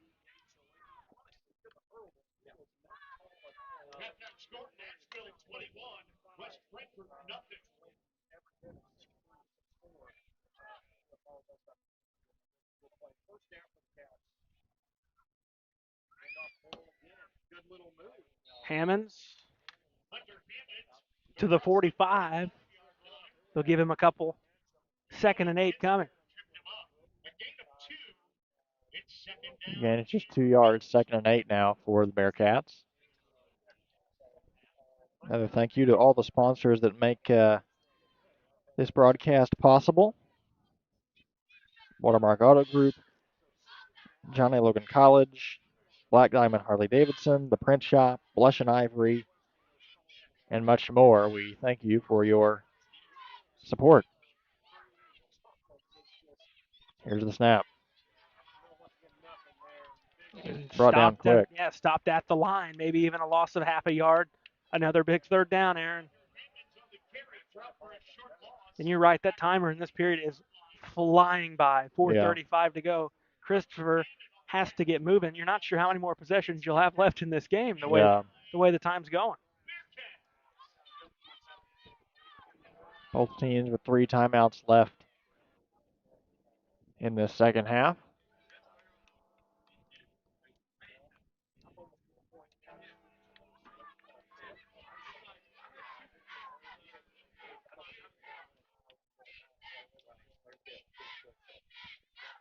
Saveda is brought down in the backfield. That is Amari Rose.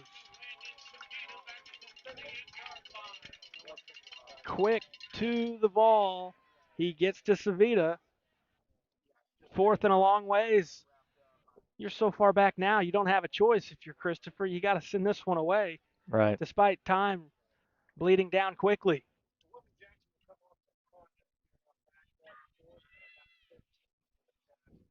Jackson to send it away. Low kick near the sideline. That's going to go out of bounds at the 42. So good field position again for Sesser. Yeah, the Red Devils will take over 1st and 10 once again. 3 minutes, 28 seconds. Yeah, time's flying by in this quarter in particular, it seems.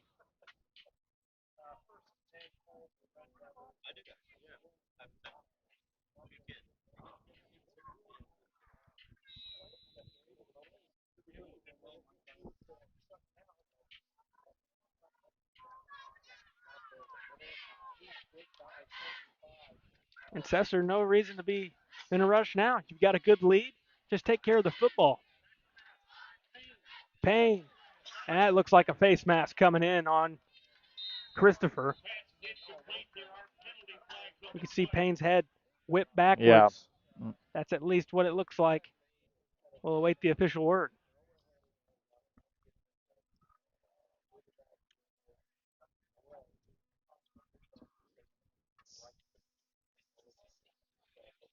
Yeah, it will be face mask against the Bearcats.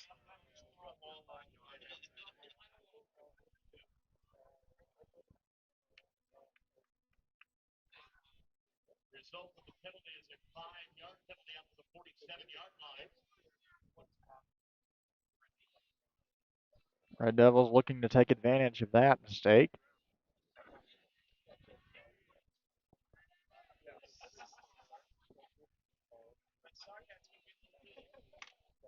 Payne to Irwin.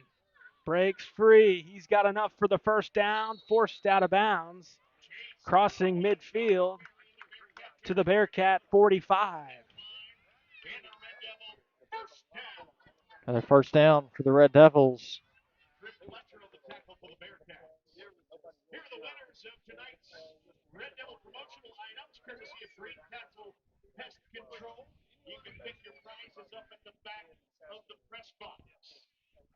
So each time you move the chains, you get to bleed even more time, Aaron. Right. We're down to 2:50 to go in the third. Here's Irwin now working to the right, shifts back towards the left, gets dropped middle of the field, picks up a couple more, second down for Sesser.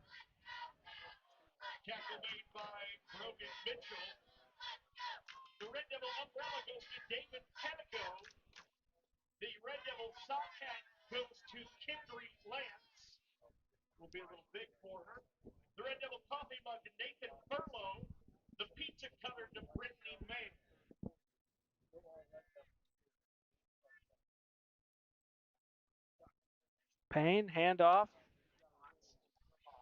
Up the middle, working to the right. Dropped at the 35 goes Jacob Potts.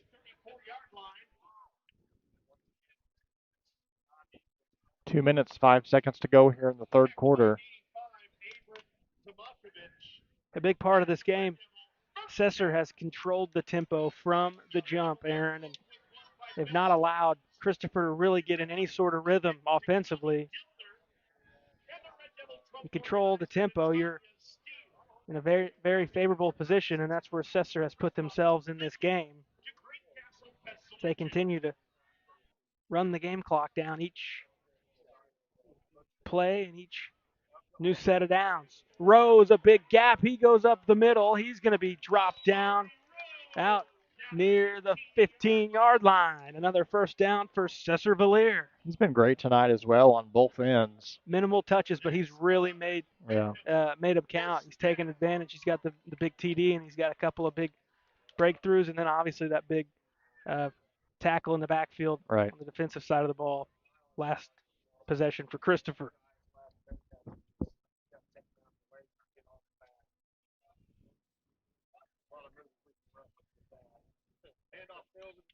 We'll go to Rose again, up the gut. He is going to fall forward. He is in for a touchdown. Another touchdown for Amari Rose. Rose, the 6 foot, 255-pound senior for the Red Devils, has got his second touchdown of the night. Now, just said it, Garrett. He's been working well on both ends of the ball tonight, and there proves another guy that the Red Devils offense can go to this season, and they go to him again for the two-point conversion. They're probably wishing they would have went to him a little earlier. He's really got it rocking and rolling now. So it'll be Red Devils 34. Bearcats have yet to score. 1 minute, 8 seconds to go here in the third quarter. We'll take a brief break. We'll be right back. You're watching the WFCN Game of the Week presented by the Swinford Media Group.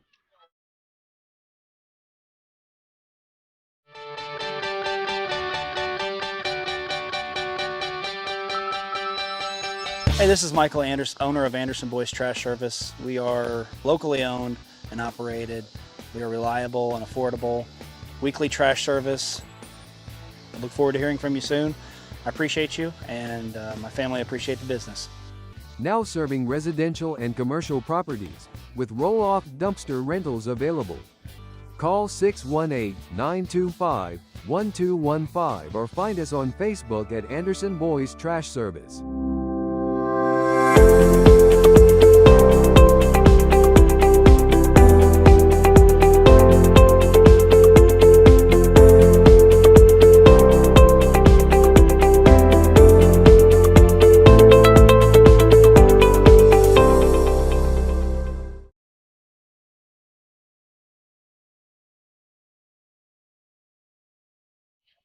Welcome back to the WFCN News Game of the Week. Red Devils with another touchdown. Onside kick, and the Bearcats will take over right there. So, yeah, the Red Devils marching their way towards a likely victory tonight. 34 4-0 after a second big touchdown from Amari Rose.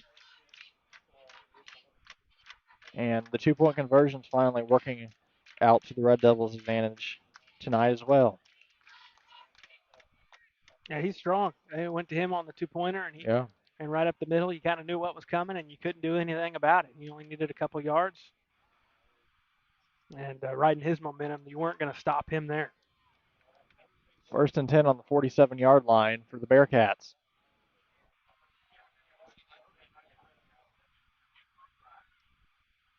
Savita, handoff, Hammonds.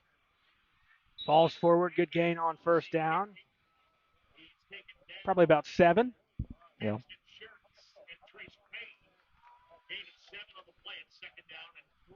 Second and 3 now for the Bearcats. Clock ticking past 40 seconds in this third quarter.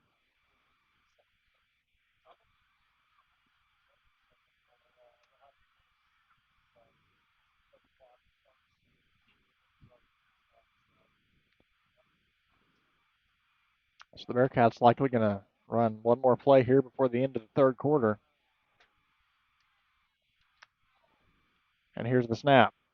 Hands it off to Schlakey. Still on his feet, but he's brought down right around the 40-yard line. It will be a 1st down. Move the chains for Christopher. 15 seconds, and the clock is winding down towards 0. That's going to be the end of the third quarter.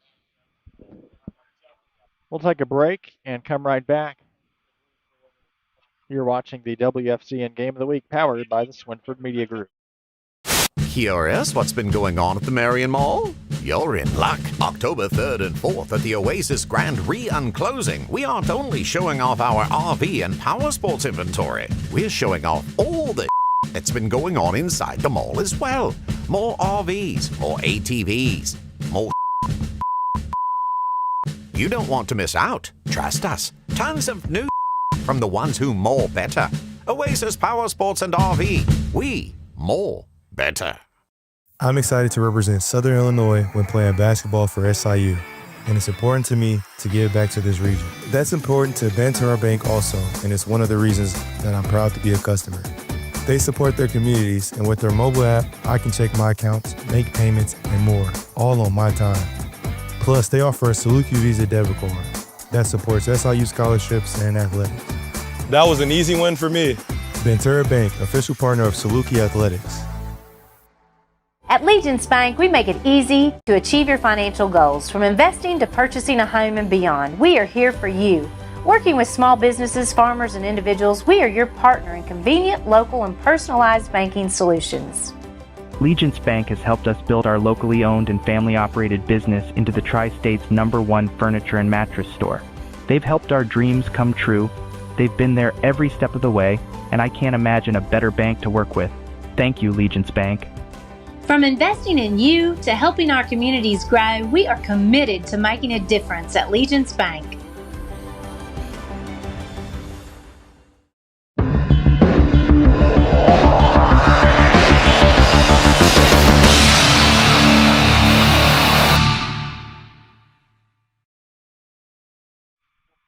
Welcome back to the WFCN News Game of the Week, powered by the Swinford Media Group. We've made our way to the fourth quarter.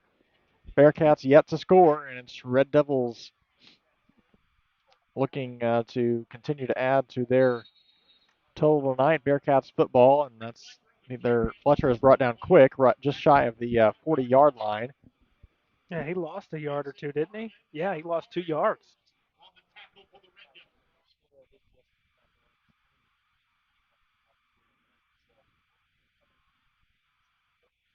Second and 12 now for the Bearcats.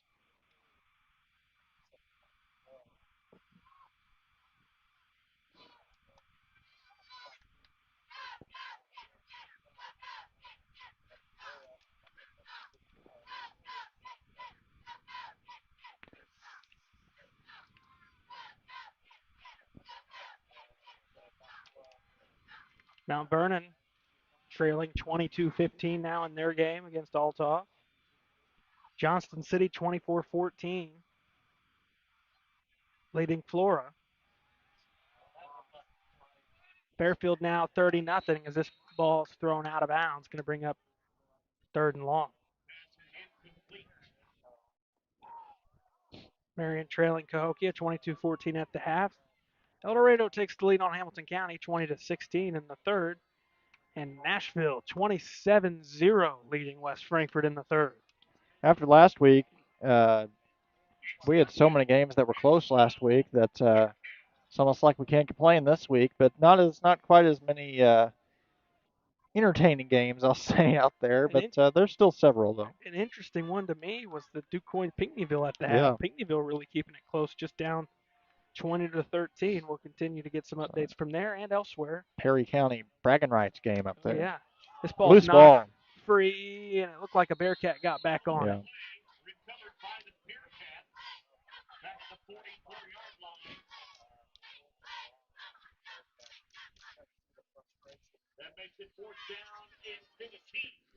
So 4th and long now for the Bearcats. They're going to punt this away.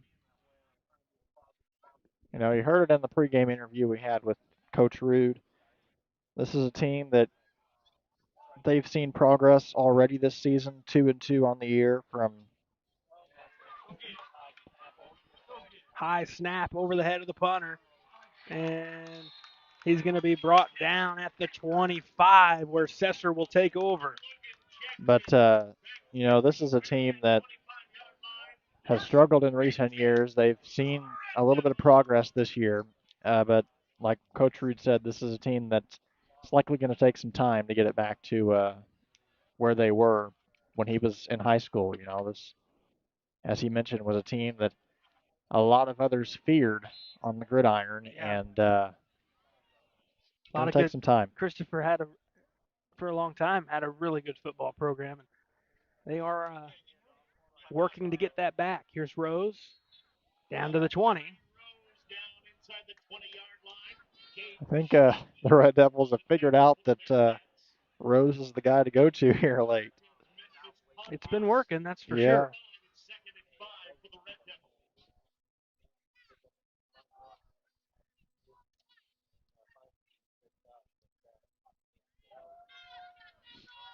9:45 to go in this game. Go to Rose again. We've got flag far side of the field.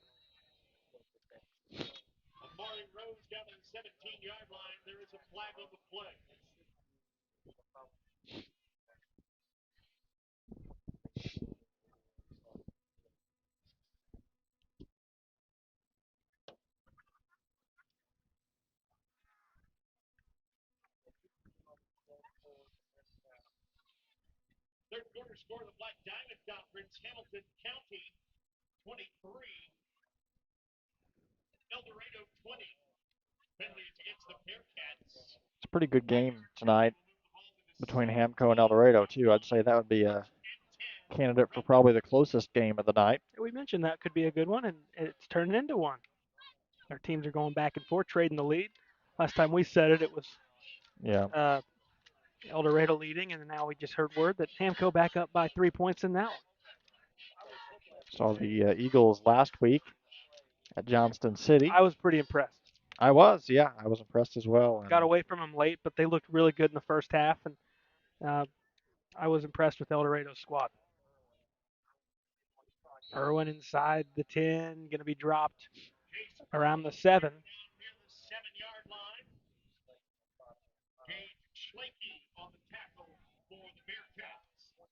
Rescue services provided by Sesser-Fire Protection District. Sesser-Valier High School thanks you for your service.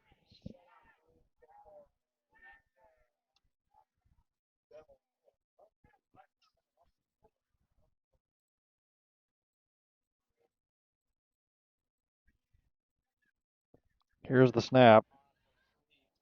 Potts. And around to the left, he's dropped quickly.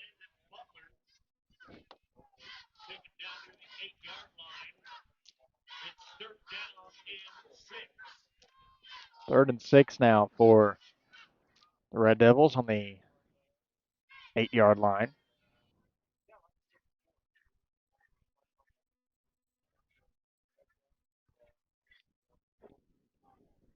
So the Red Devils going to march their way to 3-2 on the season tonight. And like we've mentioned, Garrett, big throw. Touchdown for the Red Devils. That's short with the reception, and Red Devils now leading 40-zip against the Bearcats. Yeah, really nice play to the corner of the end zone again. We'll have to see our highlight video from our replay crew down there in just a bit. That might be a candidate for our thrilling moment of the game. There's been a lot for the Red Devils, but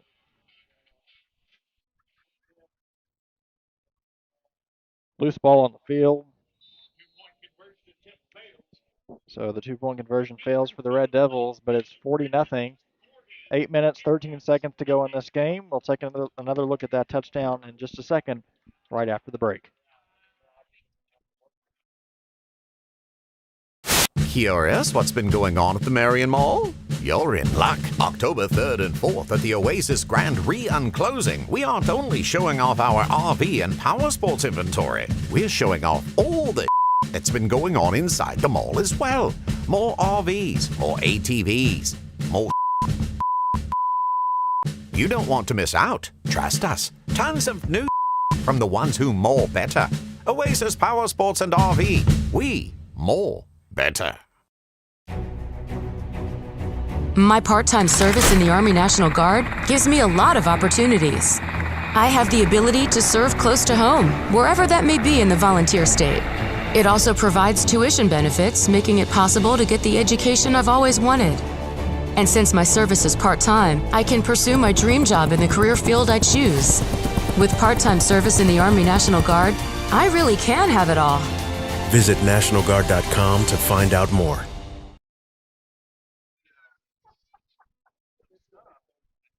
Welcome back to the WFCN News Game of the Week. A little over 8 minutes to go, and Red Devils continuing their huge lead over the Bearcats. It's 40-0. Coach Mike Rude and the Bearcats would love to at least get something on the board here.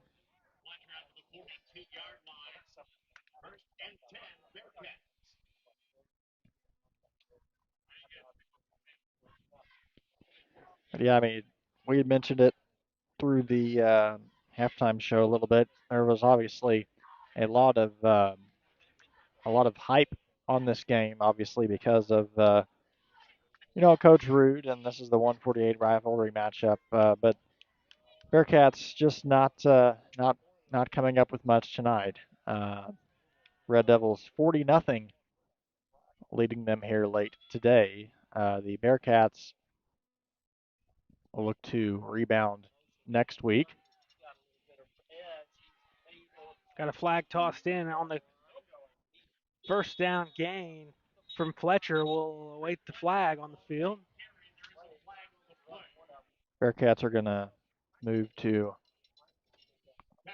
2 wins, 3 losses on the season after tonight. Yeah, and they got an opportunity next week, heading back home against a good team in Red Hill, a team that's already 4-1 with their victory last night over Edwards County. So another good team. You're going to fall short in this one, but you can't sulk. I mean, you got to be ready for your next opponent. So this play is going to be backed up quite a bit, all the way back to the 33-yard line.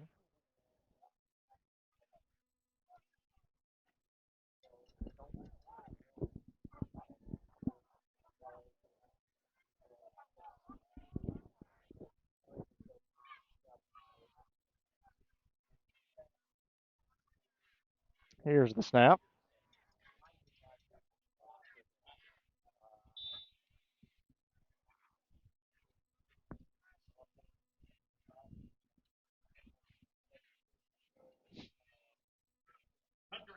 With a carry out to the 40-yard line. Jacob Potts made the tackle for the Red Devils. It's second down and 12. Second and 12 now. 5:45 to go in this game.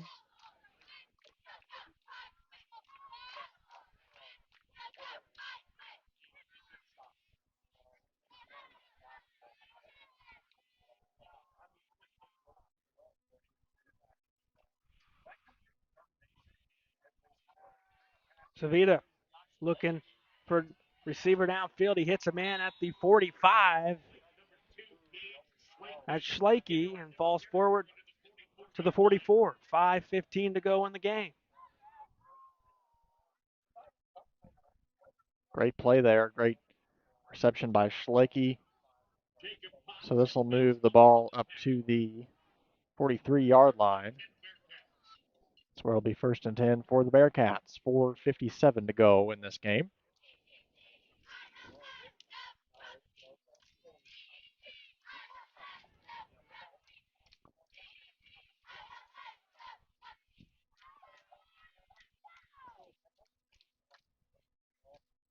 Here's the snap. Throws the ball away. For a 2nd down and 10.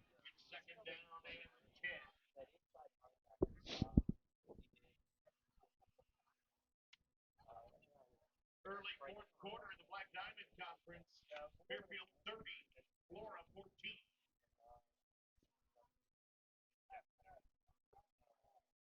End of the 3rd quarter, Benton 56, AJ nothing. 3rd quarter here, but timeout. Timeout's going to be called on the field. We'll stay here for this break. We have any score updates from across the region, Garrett? Yeah, still waiting on something new out of Carterville. Last word we heard there was still 15-7. We'll see if we can get an update from there. Nashville all over Frankfort. Looks like Frankfort's undefeated season will come to a screeching halt. It's 34-6 Nashville. Last word, DuQuoin Pinckneyville is 20-13 Indians. 28-15 Althoff has stretched their lead to a 2-score lead over the Rams of Mount Vernon. Johnson City 30-14 early 4th quarter over Flora. Murphy 20-zip over Herrin. 44-0 Fairfield over Carmi-White County. Benton 56-0 at the end of 3 over Anna Jonesboro. 27-22. Haven't mentioned this one. Sparta leading Redbud. 22-14. Last check, Cahokia over Marion. That was at the half, so they're underway in the 2nd half. You can check that one out on the Marion Star.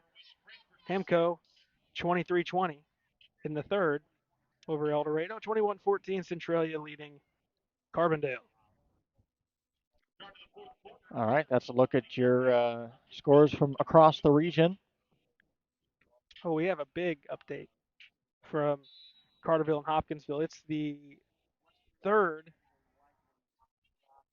Carterville now leading 29-15. Wow. So a big difference there. Schlakey with the grab. He's headed towards the end zone. He's in. So the Bearcats, touchdown for Schlakey. They're on the board. Finally, 40-6 now. It looks a whole lot better than 40-0, Garrett. Does look like Schlakey is down on the sidelines following that touchdown. It was Savita to Schlakey on the touchdown pass. And Schlakey's back up. Probably got a lot of force landing on the ground from that what a play. Though. Yeah, sometimes that's what you got to do to pull off big plays like that. Sometimes you have to face the circumstances from it. But great play to get the Bearcats on the board finally, 40-6 here in this game. They're going for the extra point, and it's no good.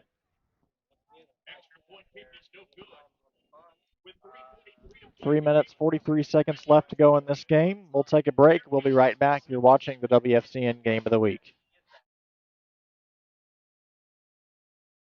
Curious what's been going on at the Marion Mall? You're in luck. October 3rd and 4th at the Oasis Grand Re-Unclosing, we aren't only showing off our RV and power sports inventory, we're showing off all the that's been going on inside the mall as well. More RVs, more ATVs, more You don't want to miss out. Trust us. Tons of new from the ones who more better. Oasis Power Sports and RV. We more better. Welcome you back. The coaches at Crown Brew getting coffee.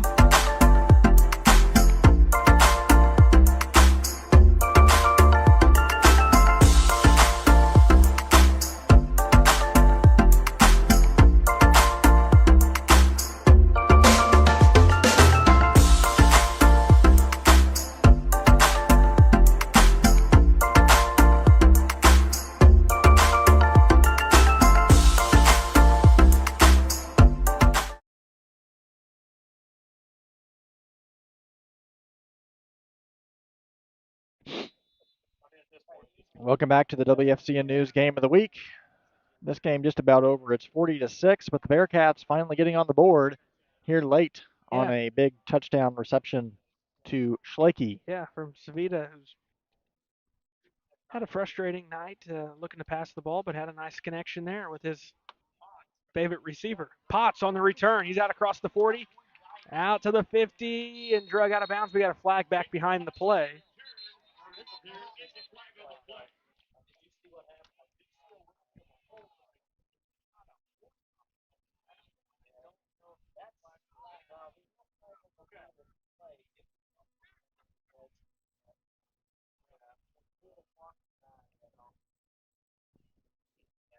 A little over 3 minutes to go in this contest. Penalty will be on the Red Devils.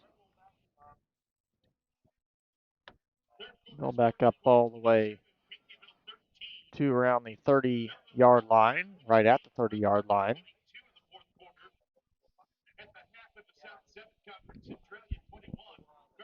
Yeah, I'm looking forward to seeing Carterville next week against Harrisburg at home, especially looking forward to seeing them again if they're playing like that. It's getting a little bit closer over in Flora. Johnston City 30, Florida 20. There's still 7 minutes, 58 seconds left in the fourth quarter. A touchdown and a field goal. Flora's right back in it. Potts knocked out of bounds. Gain of 7 on the play. 2nd and 3 upcoming.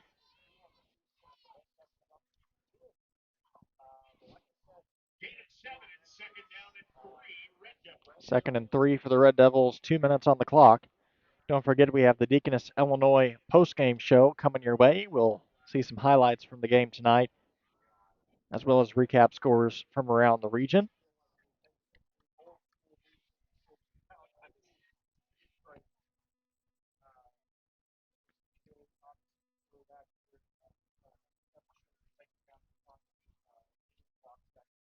Hands it off.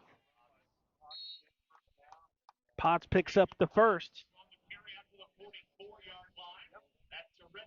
Nearing midfield. Sesser led from the jump, Aaron, and it's going to get them over 500. They're going to get to 3 and 2, both in the overall record and in the Black Diamonds. And Christopher's going to fall to 2 and 3. Christopher heads back home to face Red Hill next week. And Sesser will move on to, who did we say they had? They had Carmi on the road. That's what it was. Sesser's going to take a knee. So your game final will be Red Devils 40, Bearcats 6. Red Devils fans showing out tonight for their team. They, as Garrett mentioned, they will be moving to 3 and 2 on the season, as well as 3 and 2 in conference play. Red Devils, of course, looking ahead to the end of this season. They have some tough opponents, but we'll see what they're able to make of it. So that is officially your final. Red Devils winning tonight 40-6 over the CZR Bearcats. Nick Wingo, head coach of the Red Devils, getting his first 148 sign, as they just held up there on the camera. And Mike Rude, CZR Bearcats, taking the loss tonight. Still a lot of work to be done with this young learning team of the CZR Bearcats.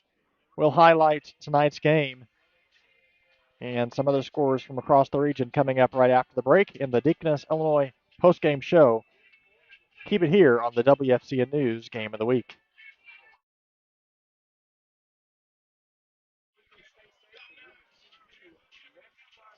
Welcome to Wit and Wisdom, located at 202 North Market in downtown Marion, Illinois. We're open Tuesday through Saturday, 10 to 5. Stop in and check out our spirit wear, custom tees, embroidery services, and more, all in a historical boutique setting. Check us out anytime online at www.witandwisdomstore.com. Anderson's Furniture and Mattress knows your sleep is important. That's why our mattress studio is one of the largest in the area. We've got Tempur-Pedic, Sealy, Stearns & Foster, and more. Tempur-Pedic mattresses start as low as $28 a month with up to 6 years interest-free financing. And Queen mattresses start at just $179. Plus, enjoy the comfort of our 90-day sleep guarantee and same-day delivery. And now, no credit needed. Anderson's Furniture and Mattress.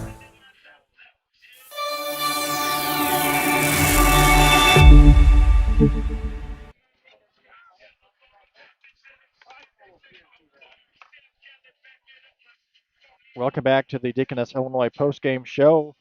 We are here with the postgame show at Sesser-Valier, and as you can see on your screen right there, the Red Devils posing with the 148 rivalry sign as they knock off the Bearcats 40-6 tonight in a game that had a lot of attention here thanks to some coaching duties in Franklin County. I'm Aaron Price, once again joined alongside Garrett Smith, and this is the Deaconess-Illinois postgame show.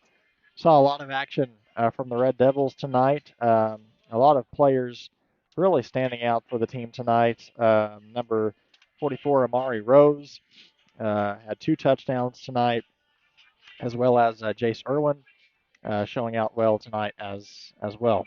Garrett, it's now time for our Kemper CPA group by the numbers.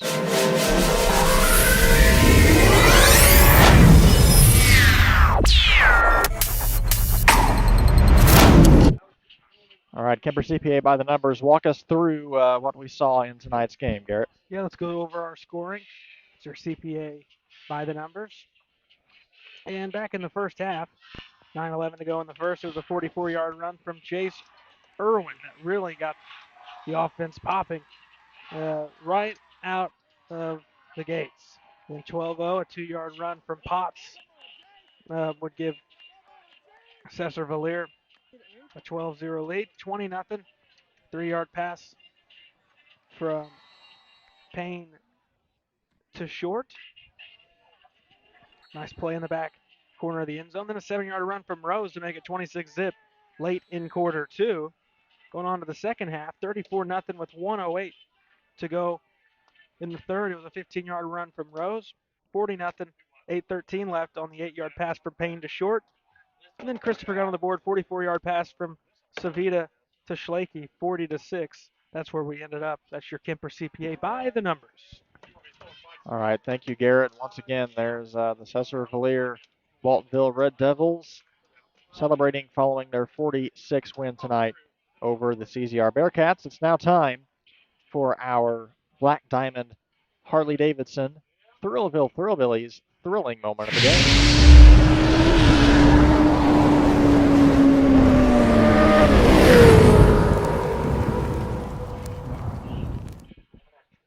All right, Garrett, what moment sticks out to you for our thrilling moment of the game? I'm going to go with the one that's kind of set the trend for the ball game. And it was that big burst from Irwin to begin the game. It was a 44-yard run. Put Sesser on the board. They never looked back. Put him up just a few minutes into the game, not even 3 minutes in. Jace Irwin, he shed a couple of would-be tacklers, knocked down into the corner. Nice play from Jace Irwin, got them on the board. That's your Thrillville thrilling moment of the game. All right. Thank you, Garrett. Time to give out a player of the game as well. Who is your pick tonight? You know, there's a couple guys, but I'm going to go with Amiri Rose. That's what I was going to say as well. Yeah. Just because, man, he really got things going second half. He had the touchdown late in the second, but then had a nice 15-yarder early in the third. You could go with a couple of guys. They had some good guys. I like what Short did out of the receiving game. He had 2 receiving touchdowns. Payne looked good throwing the ball, especially out of play action. Obviously, Jace Irwin. He looked good. But I'll go with the big fella. He had a good ball game and punched in 2 touchdowns that helped his team march to their first home victory of the season. 3-2 on the season. They're over that 500 mark, and Red Devils and head coach Nick Wingo will march their way to week 6 with their heads held high, following a big win tonight over the Bearcats. One last look at some scores from across the region. A lot of great games tonight. We were taking a look at that Johnson City Flora game that was starting to get a little bit close. I was watching it back here on the screen. Yeah, it was still 30-20. Uh-huh. Last check in that one. Yep, still 30-20 with 3:02 to go. Okay, so yeah, Johnson City inching closer to another victory. Carterville 29-15 over Hopkinsville. 40-6, Nashville's going to knock off West Frankfort. That's in the fourth. 34-13, DuQuoin has extended their lead over Pinckneyville. Mount Vernon takes the lead on Belleville Althoff. Wow. 29-28 in the fourth. That's a good game. Murphy 26-zip over Herrin. Chester, we didn't mention them. They're a good team. They've played some good football. Just one loss. They are leading 35-13 over Trenton Westglen. Mentioned the Johnson City 30-20 lead over Flora. 44-0, Fairfield leading Carmi White County. Benton 56-7, Anna Jonesboro on the board in that contest between the Rangers and Wildcats. 27-22, Sparta leading Redbud. 22-14, last word from Cahokia Marion. Not sure on that one, but the Comanches were the leader in that last word. And Centralia 21-14, same thing there. That one's probably a different score by now, but that's what we had last. And then El Dorado back in front over Hamco 26-23, another good one there in the Black Diamond late in that contest. All right, thank you very much, Garrett. Go ahead and see if you can check over on the Star feed. We'll get another updated update on the updated update. What a way to put that. Yeah. Of the Marion Star. An update on the update. The Marion game, yes, an update on the update we just gave you. But yes, a lot of great games tonight all across the region. Reminder that we'll be over in Carterville for Week 6 action as the Harrisburg Bulldogs take on the Carterville Lions. That score is still 22-14. Really? But Marion has the ball on their own goal line, about to score with 6 minutes to go in the third period. So it looks like they have a chance to knot things up in that one. Another one we mentioned was, what was it, Harrisburg in Massac County. That one's been a hard one to find, but it's 21-14. Massac leading that one with 6 minutes left. Massac County has been showing out this season. They've been better than anticipated in many people's minds, and they've had some great games so far this season. So, any other thoughts you want to pass along, Garrett, before we sign off tonight? This looked more like a Sesser team that we're used to. They've played really good the past 2 weeks. Look to keep the momentum going. They're going to be fine. They're going to make a postseason push again. Christopher, on the other hand, you got to erase it, right? Burn the tape, get back ready for a tough opponent in the Salukis of Red Hill coming to town next week. Still got a chance to get back to 500. If you keep it around 500, you're going to have a shot at the end of the day. So Mike Rude looking like he's got this team in the right direction. Just a tough night for him tonight. All right. I would agree with that. As always, thank you to Garrett. Thank you to Quincy King. And thank you to Drew Smith down on the sidelines for us tonight. They are getting some of those great videos and photos that you guys see on the replays. So thank you to them. And thank you most of all to our sponsors for their support of WFCN Game of the Week. And most of all, thanks to you for watching. We will see you in Week 6, Harrisburg